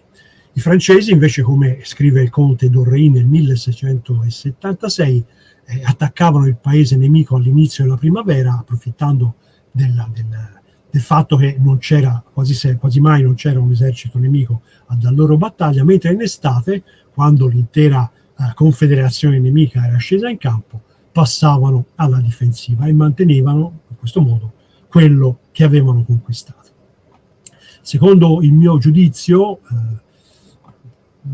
tutto sommato, il soldato quando ha la pancia piena combatte certamente meglio, senza dubbio è il modo più vantaggioso e efficace di fare la guerra. Comunque D'Orreí, quando parla dell'offensiva di primavera, in effetti i francesi ne fanno una loro tattica comune. Il famoso balzo sul Namur all'inizio del 1692 è un buon esempio di questa tattica. Veniamo allora a quella che enfaticamente è stata intitolata la rivoluzione logistica, che avviene in questo periodo, visto e considerato che che sempre svolge un ruolo strategico vitale nelle guerre di questi anni. Alcuni comandanti iniziano come abbiamo visto, a richiedere materiale da campo, e l'innovazione diciamo base è quella del forno portatile, che fu inventato in Olanda, ma che viene utilizzato su larga scala agli eserciti da quello francese nel 1674. E alcuni comandanti cercano anche di ignorare gli aspetti logistici. Uno tra questi fu Vendôme, che in un'occasione ordinò ai suoi ufficiali di non occuparsi in alcun caso delle questioni dell'approvvigionamento, e che le truppe si sarebbero procurate da sole gli alimenti nel paese del nemico. Era un modo anche questo di ovviare il problema. Mentre invece altri comandanti erano ossessionati dal problema dei rifornimenti, fra questi Gustavo Adolfo, che fu il pioniere del sistema di approvvigionamento del XVII secolo, uno dei pionieri più importanti, sebbene i suoi eserciti fossero più piccoli di quelli di mezzo secolo più tardi, quindi meno condizionati dalla necessità di procurarsi grandi risorse rispetto a quelle dei suoi successori. Gustavo Adolfo però sviluppò un sistema rudimentale ma efficace di depositi e di carri per il trasporto dei rifornimenti. Lui svedese predicò sempre i vantaggi che derivavano da una requisizione ordinata sul territorio rispetto invece ai metodi basati sulla violenza e sui saccheggi indiscriminati. Non che questo abbia comunque evitato che gli svedesi si siano comportati in maniera brutale anche in più di un'occasione. Ma è interessante questa cosa che stai dicendo, perché piano piano, quando l'apporto logistico, specialmente riguardante le vettovaglie, quindi parliamo di cibo in primis, cibo e acqua, era per forza di cose importantissimo per le varie truppe in spostamento, e specialmente durante gli assedi e quant'altro. È da lì che piano piano inizierà poi a essere messo a punto, ma penso già nella fine 7, poi 800, quello che poi attualmente noi consideriamo come le future MRE, cioè i meal, scusate, ready to eat, cioè praticamente quei pasti pronti che servono per un tot di giorni per sfamare il soldato. E questa cosa è estremamente importante, cioè, capite bene che anche il fatto di doversi portare dietro dei forni del genere per ovviamente cuocere, per fare prima la panificazione, poi cuocere il pane per in qualche modo dar cibo alle truppe e sfamarli, era uno sforzo immenso che solo successivamente, per ovvi motivi, doveva avere una naturale evoluzione in quello che poi saranno i pasti pronti. No, è interessante, e specialmente la conservazione stessa del cibo. Certamente, ma è una materia che non mi sorprende che Peries abbia studiato per tutta la vita, perché è da un punto di vista anche antropologico interessantissima. No, e senz'altro noi abituati ai numeri di oggi non ce ne rendiamo conto, ma per l'epoca era davvero il maggiore dei problemi, perché ogni campagna e in definitiva ogni guerra era controllata dai fattori logistici, quindi un esercito era valido solo nelle aree in cui, solo nei momenti in cui poteva trasportare non solo il pane, ma poi attenzione, la razione da campagna comprendeva anche carne, formaggio e altre, e vino meglio dell'acqua, perché raramente il vino era adulterato, e mentre l'acqua invece poteva essere non bevibile, poteva provocare effetti collaterali che erano in grado di certo bisognava bollirla, di debellare le velleità di un esercito. Quindi i magazzini esatto. A proposito di magazzini, mi viene proprio in mente questo, cioè servono anche magazzini per, appunto, scusate il pasticcio, immagazzinare proprio materie prime e cibi e bevande. Ed ecco la rivoluzione logistica che fa un po' il verso alla rivoluzione militare di Roberts e Parker, ma forse la vera rivoluzione dell'arte della guerra è stata quando l'UVA, ancora una volta lui, crea il sistema, proprio il cosiddetto sistema dei magazzini di rifornimento, che liberavano gli eserciti dai loro movimenti strategici in relazione ai rifornimenti. Nessun esercito prima dell'innovazione dell'UVA pensava di avanzare per più di una settimana dai suoi depositi, e quindi doveva fermarsi per mettere appunto un altro deposito, rimettere in funzione i forni, quindi cuocere nuove scorte di pane, mettere insieme altri rifornimenti, e quindi naturalmente tutto questo con la presenza delle forze dell'avversario nelle vicinanze che gli ostacolavano la libertà d'azione. In generale scusami, finisci. Poi in generale era sempre consapevole della vulnerabilità delle sue linee di comunicazione, che potevano essere intercettate dai partigiani di cui abbiamo detto prima, delle incursioni, a meno che tutte le fortezze non fossero sotto il suo controllo oppure accuratamente bloccate per impedire le sortite. Non c'è da stupirsi quindi che molte campagne siano state dominate da una guerra d'assedio formale, come si diceva prima. La cosa che volevo aggiungere riguardo appunto l'immagazzinamento riguarda poi anche la parte, diciamo, navale. Cioè, se voi pensate semplicemente lo stivare all'interno di una qualsiasi tipologia di nave per un determinato viaggio, solitamente anche molto lungo, determinate razioni, ha ovviamente una sua importanza, oltretutto la sua conservazione, e anche specialmente tra fine 7 e specialmente per tutto l'Ottocento anche l'inscatolamento stesso delle razioni, che a volte capitava che magari non si avesse la sapienza di oggi nel sapere con che materiale effettivamente inscatolare, confezionare quel determinato cibo, e quindi rischio di avvelenamento non esisteva il sottovuoto, c'era sempre. Il sottovuoto è l'altra grande rivoluzione logistica, l'invenzione del sottovuoto, quando gli inglesi lo mettono appunto mi sembra nel 1930-40 più o meno.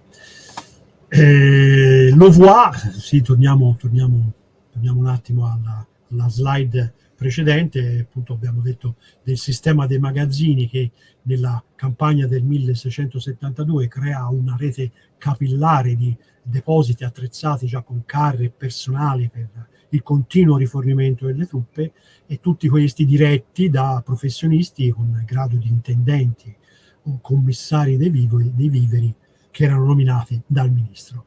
Quindi lo voir merita senz'altro un credito particolare per l'uso per l'introduzione di questo sistema, anche se non è corretto dire che li abbia inventati ex novo nel senso sostenuto invece dalla maggior parte degli storici.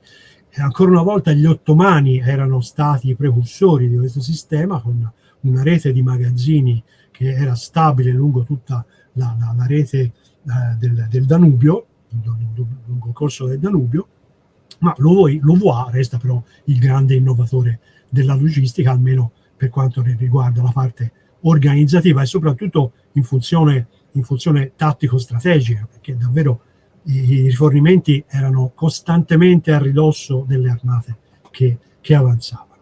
E sicuramente il suo fu un sistema all'avanguardia per quegli anni. Tuttavia i francesi avevano sempre accumulato, c'è da ricordare che i francesi erano comunque abituati ad accumulare grandi quantità di grano in prossimità del teatro di guerra già nel XVI secolo. Nel 1673 furono messi a disposizione, abbiamo visto prima, anche i nuovi forni portati di metallo, forni a rifrazione, e su questo aspetto Luigi XIV si rammaricò molto che il suo esercito non li aveva ricevuti l'anno precedente, tanto che era stato costretto ad arrestare la sua avanzata in Olanda. eccoci all'ultimo tema. Abbiamo ovviamente il re Luigi XIV, il re guerriero per eccellenza nella storia di Francia. I suoi esordi dimostrano subito la sua personalità poco accomodante nel 1663 per far rispettare il trattato di Valenciennes con il duca di Lorena. Non esita a occupare, a assediare la fortezza di Marsala senza troppi preamboli, e nel 1665, già che l'anno prima, a sostenere l'indipendenza del Portogallo inviando un corpo di spedizione in Portogallo sotto uno dei suoi, a quell'epoca, uno dei suoi migliori marescialli, il maresciallo Friedrich von Schönberg, che era un protestante che vedremo poi che con la revoca dell'editto di Nantes invece passò al campo avverso. La prima grande guerra combattuta da Luigi XIV e diretta a Luigi XIV è la guerra di devoluzione. Vediamo la slide successiva. C'è già, guarda, io se posso dire una cosa, prima della guerra di devoluzione c'è un'altra guerra che avevamo anticipato precedentemente, cioè di fatto la guerra franco-spagnola. Derivò tutto alla fine da questo. Il re Pianeta, Filippo IV, era di fatto lo zio di Luigi XIV, perché sua mamma era appunto Anna d'Austria. Era la sorella. Esattamente, era appunto... Ed era anche il suocero. Esatto, e il punto è proprio quello, che offre praticamente la figlia, Filippo IV, a Luigi XIV, con oltretutto una dote che doveva essere pagata per evitare che appunto la suddetta avesse delle, diciamo... potesse rivendicare qualcosa in nome del diritto Brabante, che riconosceva anche alle figlie un'eredità paterna. Siccome il Brabante si trova nei Paesi Bassi spagnoli, ecco che troviamo il cavillo, paghiamo una somma di dote, ma questa dote non fu mai pagata. O meglio, Luigi XIV disse: questa dote non mi è mai stata pagata, ergo adesso ci divertiamo. Voi considerate il fatto che comunque i rapporti ovviamente tra Francia e Spagna non erano molto conflittuali, non erano, diciamo, stati risolti con la pace di Westfalia, cioè Rocroi ancora bruciava molto agli spagnoli e verranno semplicemente molti anni dopo, nel 1659, con la pace dei Pirenei, verranno risolti. Quindi è proprio un collegamento proprio con la guerra dei 30 anni, che poi tra Francia e Spagna non era ancora finita. Non era finita, certo, certamente. Ancora una volta la tua esegesi è fantastica. Non ti prendo in giro, non ti prendo. Grazie Bruno. C'è un'altra postilla da inserire, perché prima della guerra di devoluzione Luigi XIV inviò anche un corpo di spedizione a Creta nel 1661 e poi nuovamente nel 1669, però a questo punto dopo la guerra di devoluzione, a sostegno della Repubblica Veneziana. Qui entreremmo nell'ambito della rapporti diplomatici fra la Francia e l'Impero Ottomano, ma è troppo lunga, meriterebbe solo questa una trasmissione. Comunque il rapporto un po' ambiguo fra la Francia e l'Impero Ottomano sarà una caratteristica della diplomazia francese. No, è fantastica, tra parentesi, perché specialmente contro gli Asburgo, da Austria Sacro Romano Impero, insomma, c'erano determinati legami tra Francia e appunto l'Impero Ottomano. Quando la notizia dell'assedio di Vienna va in brodo di giuggiole. Era lì che sciabolava. Cioè, no, prego. Nulla, niente, fa piacere mettere un po' di leggerezza alla discussione. La guerra di devoluzione è una guerra che viene considerata una passeggiata, in poco tempo, in meno di una stagione, i francesi occupano quasi tutte le fortezze più occidentali dei Paesi Bassi spagnoli. Soltanto Dendermonde, mi sembra, riesce a resistere, e quindi si tratta praticamente di una guerra senza grandi contrasti per la Francia.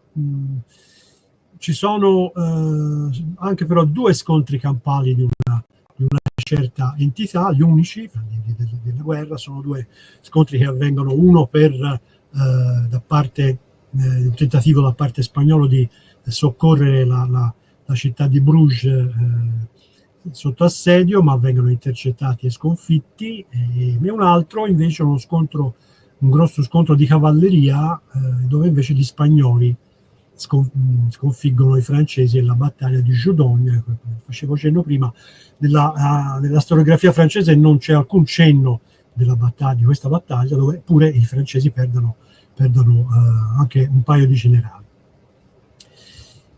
Dopo la guerra di devoluzione, Luigi XIV procede tout court all'occupazione della Lorena, stanco dei maneggi del duca Carlo IV, che faceva il gioco non su 2 tavoli, ma anche su 4 o su 5, quindi si libera di questo impaccio, e arriviamo alla guerra d'Olanda, che è il momento di massima potenza della Francia, e vediamo in questa stampa non tutte, ma una buona parte delle fortezze olandesi che vengono conquistate in una sola campagna di guerra.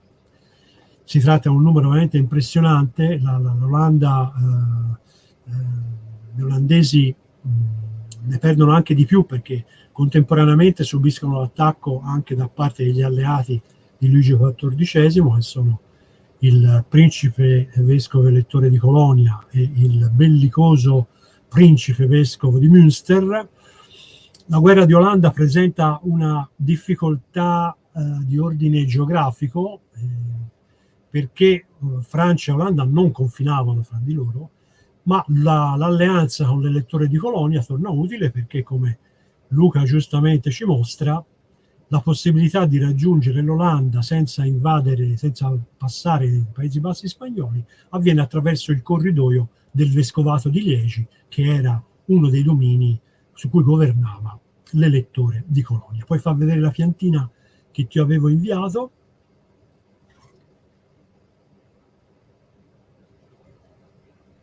È uno stretto e lungo corridoio che sembra creato ad arte.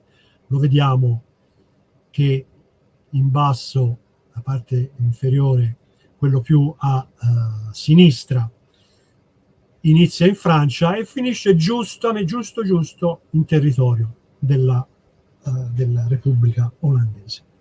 Quindi riesce a penetrare senza problemi in Olanda, tenendo conto che si tratta di un'azione dal punto di vista strategico molto temeraria, perché le basi del territorio metropolitano sono molto lontane. Però finché da parte delle nazioni, degli stati della Germania, non c'è nessun intervento, e la Spagna non interviene a fianco dell'Olanda, ha buon agio di poter operare con una certa libertà. Arriva un passo da occupare tutto il paese. Nella riquadro abbiamo inserito anche Filippo di Orléans-Bourbon, il fratello del Re Sole, normalmente un personaggio più pittoresco che eminentemente storico, ma ebbe un ruolo non trascurabile nelle campagne, e perché fu un ottimo comandante e specialista degli assedi. Ma non era Brian May, nonostante la somiglianza. Non era Brian May. E l'assedio di Bouchain nell'aprile del 1676 vede i due fratelli collaborare, perché Filippo d'Orléans pensava avrebbe dovuto occuparsi di guardare le spalle al fratello, mentre Luigi XIV avrebbe preso il comando dell'esercito d'assedio e avrebbe comandato per la prima volta interamente un'operazione di guerra. Accadde che l'esercito di soccorso guidato dal principe d'Orange si presentò con 40.000 uomini davanti a Bouchain e riunito il consiglio di guerra tutti i suoi generali lo convinsero a desistere, perché una sconfitta sarebbe stata disastrosa per l'onorabilità del re. E per tutta la vita Luigi XIV rimpianse la decisione di aver abbandonato l'assedio, considerandolo come il più grave degli errori commessi mentre era a capo del suo esercito. Possiamo andare avanti, è una rappresentazione iconica della guerra d'Olanda, è la Waterlinie, cioè l'inondazione che gli olandesi fecero della pianura. Vediamo nel dipinto dei primi del Novecento un Guglielmo d'Orange che ispeziona la Waterlinie, è un'immagine veramente simbolo della resistenza e dell'orgoglio nazionale degli olandesi. E guardate bene, l'inondazione che sembra, viene raccontata come geniale, ma un'operazione tutto sommato semplice, ma avvenne poter essere messa in pratica per questione di poche ore, perché le chiuse che si trovavano a poca distanza da Muiden era una località in cui le avanguardie francesi c'erano già arrivati e che solo per una svista non avevano ovviamente interesse a tenerle sotto controllo, o sottovalutarono l'ipotesi di tenerle sotto controllo, ma quando giunse la notizia che le avanguardie erano arrivate all'altezza delle chiuse, il vecchio generale Johann Mauritz di Nassau fece affluire le truppe anticipando il grosso dell'esercito francese di appena 2 ore, e nella notte invece i francesi avrebbero ancora potuto attraversare facilmente la linea d'acqua, perché l'inondazione non fu istantanea, ma persero tempo e in sostanza l'operazione fu arrestata alle porte di Amsterdam. Non c'erano molti, da Muiden a Amsterdam ci sono 20 chilometri. I generali francesi rassicurarono, cioè i marescialli rassicurarono il Re Sole che l'inverno l'acqua sarebbe congelata, ma l'inverno del 1672 fu eccezionalmente mite. In sostanza l'acqua non gelò e i francesi persero un'occasione davvero irripetibile. Provando a isolare, a sintetizzare in maniera magari un po' spericolata la guerra d'Olanda, ho scelto alcuni episodi più significativi. La battaglia di Senef. La battaglia di Senef fu una battaglia anomala perché fu una battaglia combattuta da 2 eserciti che non si erano avvistati, perché normalmente le battaglie avvengono nel 600 fra eserciti che si vedono l'uno di fronte all'altro e si schierano per tempo. Invece la battaglia di Senef è uno scontro inizialmente fra avanguardia e retroguardia, poi via via si coinvolge tutto l'esercito dei 2 contendenti, e fu una battaglia di una grande, molto sanguinosa, la più sanguinosa della seconda metà del XVII secolo, almeno per quanto riguarda l'Europa occidentale. A un certo punto il combattimento si protrasse anche nel tardo pomeriggio, e pur essendo giorno pieno fino all'11 di sera, non c'era l'oscurità, fu un continuo colpirsi ai fianchi e con scariche di fucileria devastante. Condé, che comandava l'esercito francese, fu molto criticato da Luigi XIV per aver accettato di dare battaglia senza conoscere l'entità delle forze avversarie e senza fra l'altro conoscere la posizione dei nemici, ma Condé intravide la possibilità di infliggere una sconfitta decisiva a Guglielmo III. Questo smentisce il fatto che nel XVII secolo non si volesse cercare la cosiddetta battaglia decisiva, ma si preferisse operare in maniera appunto convenzionale e senza temporeggiando e senza mai impegnarsi a fondo. Un altro episodio fondamentale e importante nella storia della tattica di guerra e della strategia militare moderna è la campagna invernale di Turenne, che con soli 40.000 uomini, anzi con soli 30.000 uomini, perché 10.000 erano rimasti a guardia del Reno, dell'elettorato di Treveri, riuscì a sconfiggere una forza superiore dei suoi avversari imperiali e brandeburghesi, e anche questa è anomala perché avviene in un periodo in cui normalmente si pensa che le armate non combattono e prendono i quartieri d'inverno, invece avviene in pieno inverno attraversando le montagne, i Vosgi innevati, e quindi da un punto di vista logistico e meteorologico veramente agli estremi per quella. Sì, per il rischio oltretutto di congelamento non solo degli strumenti di guerra, parlo dalla semplice strumenti di fucili, pistole, certo. insomma, riguardanti la fanteria fino anche all'artiglieria, ovviamente i cavalli, le vettovaglie per i cavalli, e anche ovviamente per gli uomini. Quindi c'è tutto un problema di un certo tipo, riuscire a fare quella traversata che state vedendo dalla cartina nel pieno inverno, insomma.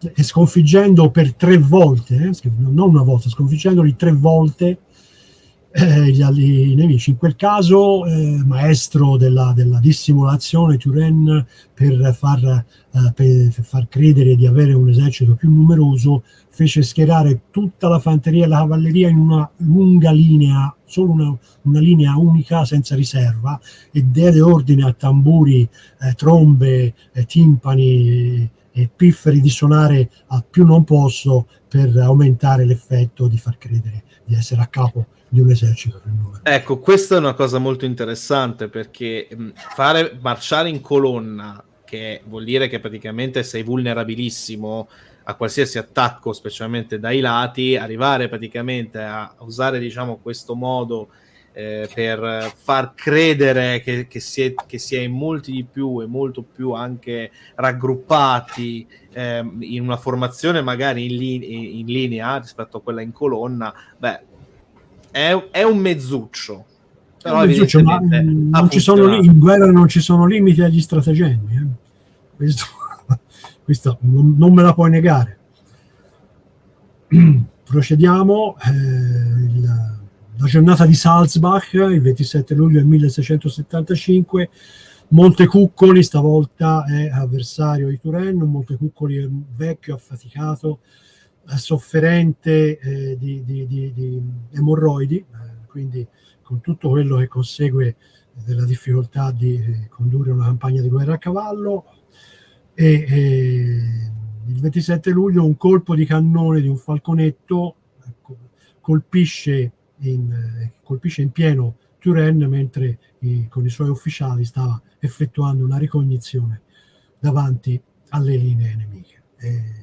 Luigi XIV definì la perdita di Turenne come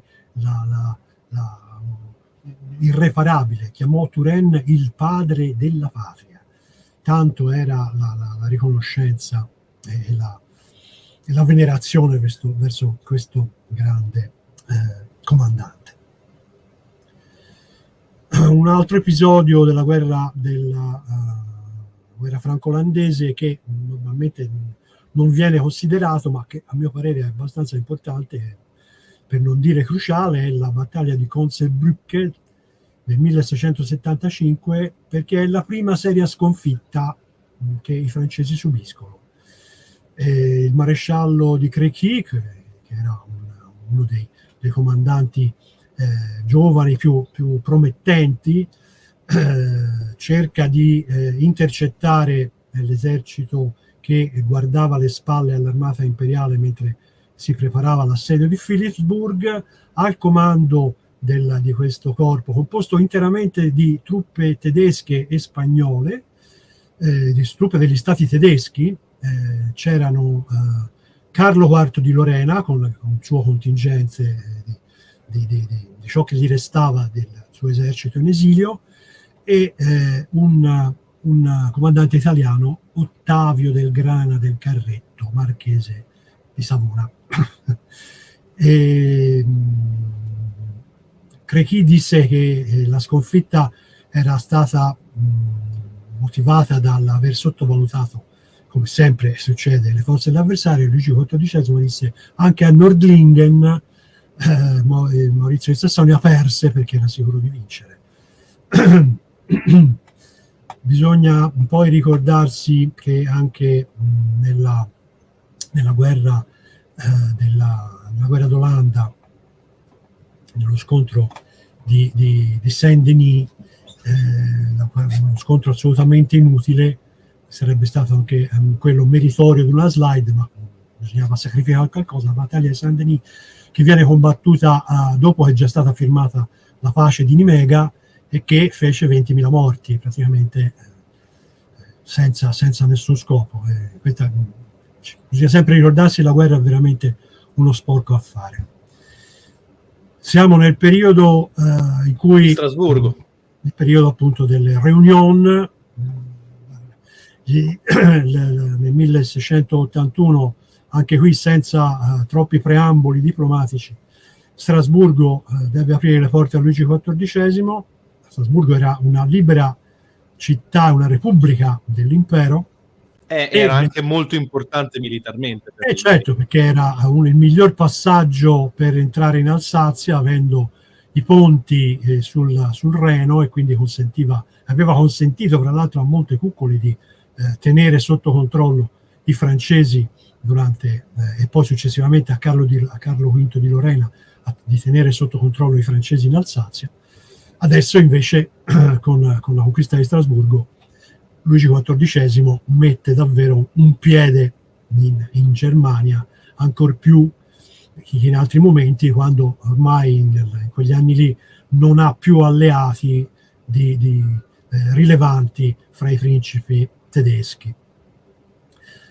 Approfittando della crisi con l'impero ottomano da parte austriaca, e quindi l'impossibilità della Spagna di ottenere un sostegno, e tra l'altro assicurandosi la neutralità della Repubblica Olandese, nel 1684 è la cosiddetta guerra dimenticata, la guerra che si svolge con l'assedio di Lussemburgo, durato da gennaio a giugno del 1684, che consentirà a Luigi XIV di governare almeno fino al 1697 anche questa parte rilevante dei Paesi Bassi. È il momento di massima potenza del Re Sole.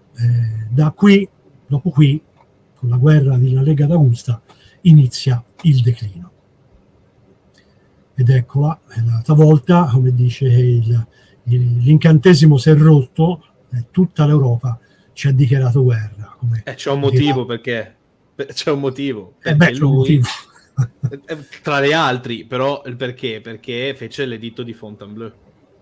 Allora, l'editto di Fontainebleau è sicuramente un gravissimo errore a posteriori, giudicandolo, ma noi ci si aspetta da chi governa, noi ingenuamente ci si aspetta da chi è a capo del governo, un re, di fare sempre le scelte migliori, le più azzeccate, le più ingegnose. Invece anche loro, come ogni essere umano, tendono a sbagliare, e gli sbagli possono essere davvero disastrosi, come quello dell'editto di Nantes. Certo, il rapporto con la religione, anche questo meriterebbe una trattazione ben più ampia. Io voglio di Luigi XIV alla religione. Voglio solo dire appunto qualcosa a riguardo, a breve, proprio 2 parole per andare avanti. Cioè, il fatto che lui fece l'editto di Fontainebleau per evocare l'editto di suo nonno, cioè di Enrico IV di Borbone, cioè l'editto di Nantes, che oltre a dare una certa libertà ovviamente a quelli che erano gli ugonotti, anch'esso suo nonno era ugonotto originariamente, poi si convertì al cattolicesimo anche per un'unione religiosa interna a seguito delle varie guerre di religione che ci furono nel Cinquecento in Francia. Diciamo, lui recepì in parte, Luigi XIV, la lezione, nel senso che disse: io devo fare una chiesa che unisca effettivamente il mio regno, da qui l'espressione chiesa gallicana, cioè una chiesa incentrata principalmente alla Francia. Questo è che accennavo prima, cioè il rapporto della religione con l'esercizio della religione. Che però da una parte scontenti, non da poco. Da una parte scontenti però tutti gli altri stati protestanti, e non solo in realtà, e dall'altro ovviamente pure il Papa. Quindi questa cosa ovviamente ma guarda, penso che scontentare il Papa fosse l'ultimo dei suoi pensieri, perché sicuramente aveva Avignone era lì, che fra l'altro occupa un paio di volte, quindi da quel punto di vista forse è l'aspetto meno eclatante. E siamo arrivati comunque davvero alla fine, perché isolando e a forza di isolare gli argomenti abbiamo l'episodio della battaglia di Neerwinden, o la battaglia di Landen. È una battaglia anche questa anomala, perché anche in questo caso puoi procedere. È una battaglia in cui si cerca l'annientamento dell'avversario, e ancora una volta non riesce. L'ammirabile, l'eccellente azione ai fianchi da parte del maresciallo de Luxembourg, l'ultimo dei grandi generali della prima generazione dei comandanti di Luigi XIV, si risolve anche qui in una grande bagno di sangue. I francesi perderanno 9.000 uomini fra morti e feriti su 75.000 che erano in partenza, e da parte dei olandesi, spagnoli, britannici e alleati tedeschi 18.000 fra morti, feriti e prigionieri. Un altro scontro di poco inferiore alle perdite di Senef. Allora, piccola precisazione, vedete che la cartina parla di battaglia di Landen e invece la slide è Neerwinden. È la stessa cosa.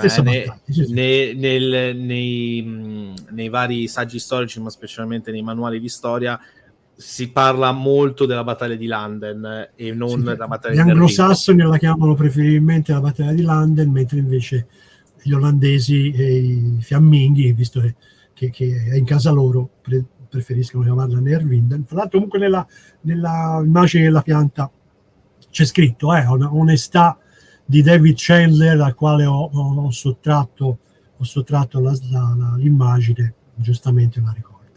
Io ho finito la voce, mi dispiace di aver dato spettacolo di me che bevo a bottiglia durante è una bottiglia di plastica, quindi insomma, si può fare. No, ma sicuramente non ti preoccupare, tanto ormai siamo arrivati alla fine. Comunque questa battaglia, questa guerra alla fine si conclude con i trattati di Rysvik. Si conclude con un impasse, e si conclude perché c'è un altro problema che sta ormai arrivando a compiersi, cioè la successione spagnola.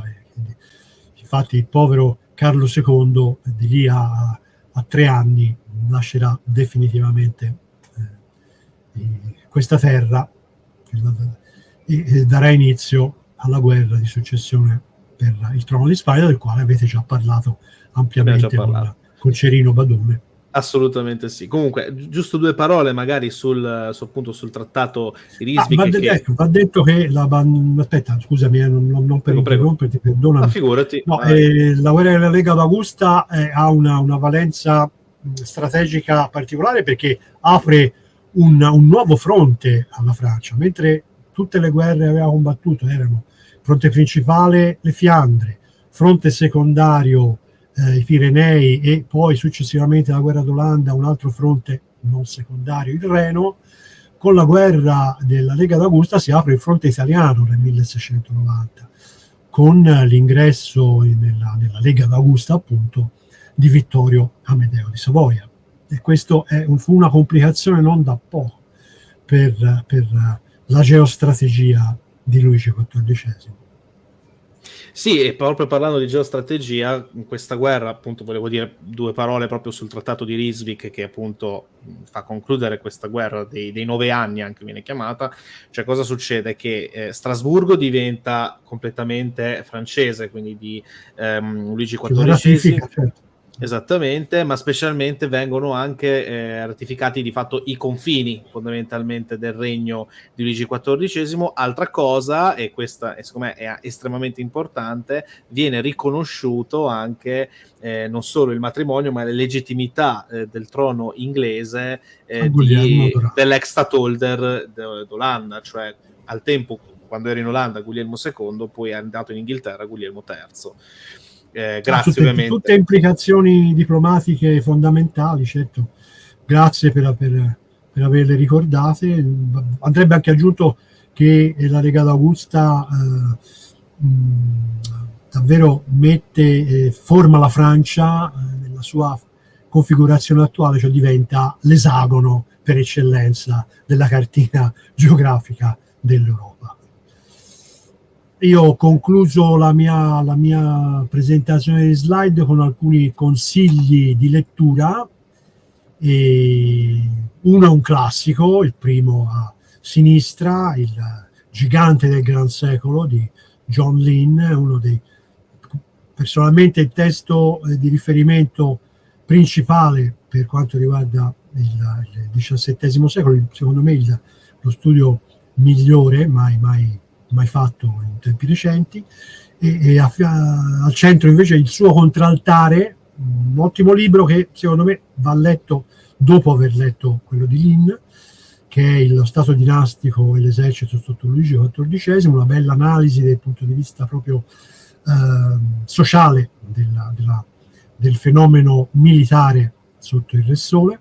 E un altro testo che considero fra quelli più eccellenti è quello di Jean-Paul Senal, Le Roi Stratège, anche questo illuminante per quanto riguarda la visione geostrategica del Re Sole in questi anni.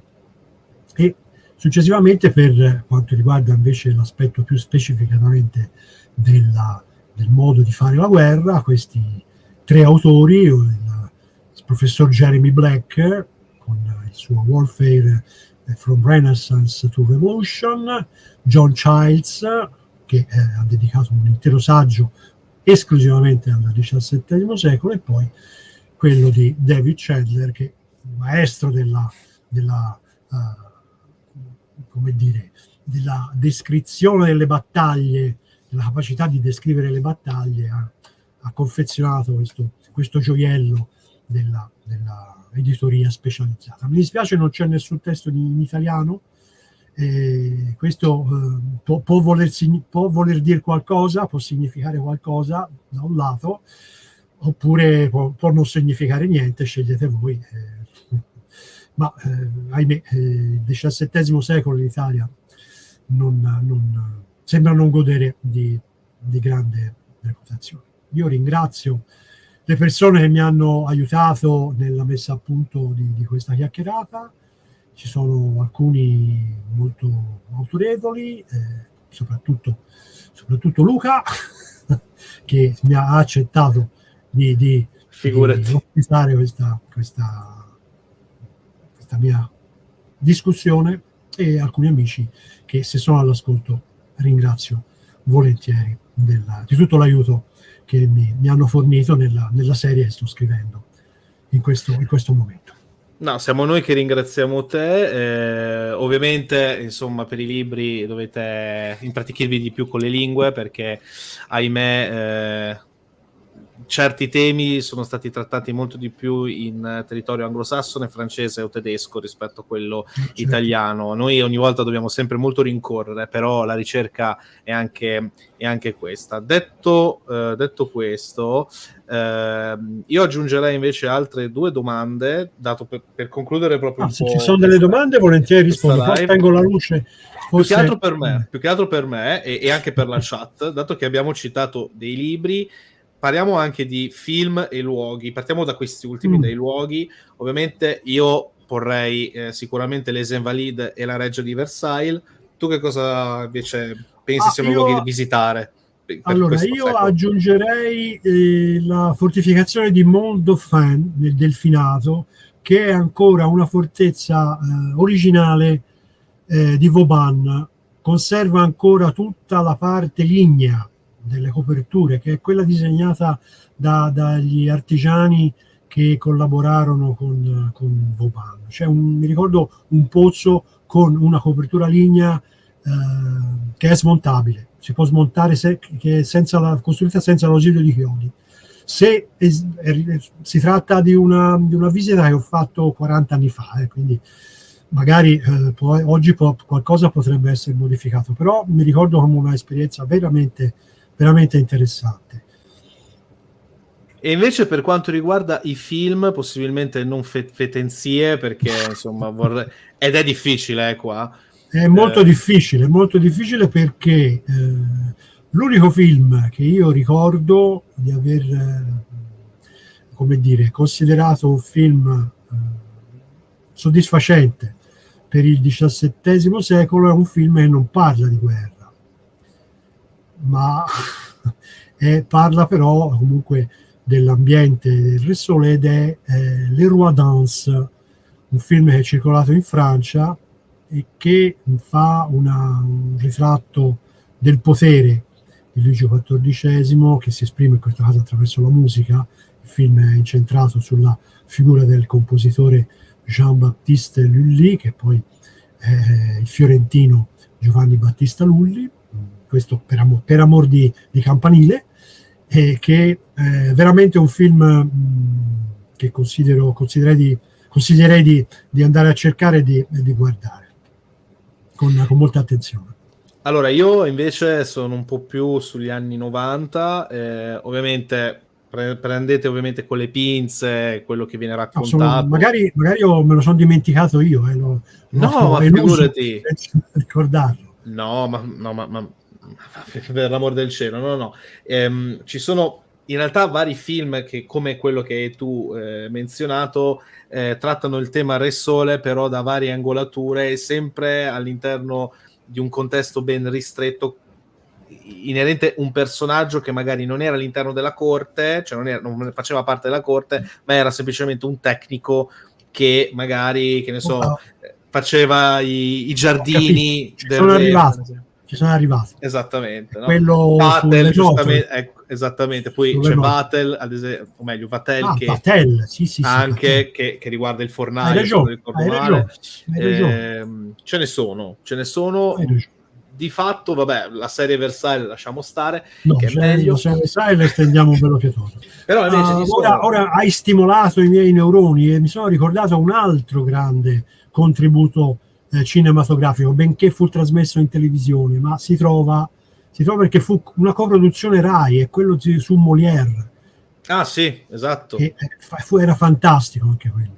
Certo, poi c'è anche un altro del 66 che era la presa del potere di Luigi XIV, sì, esatto.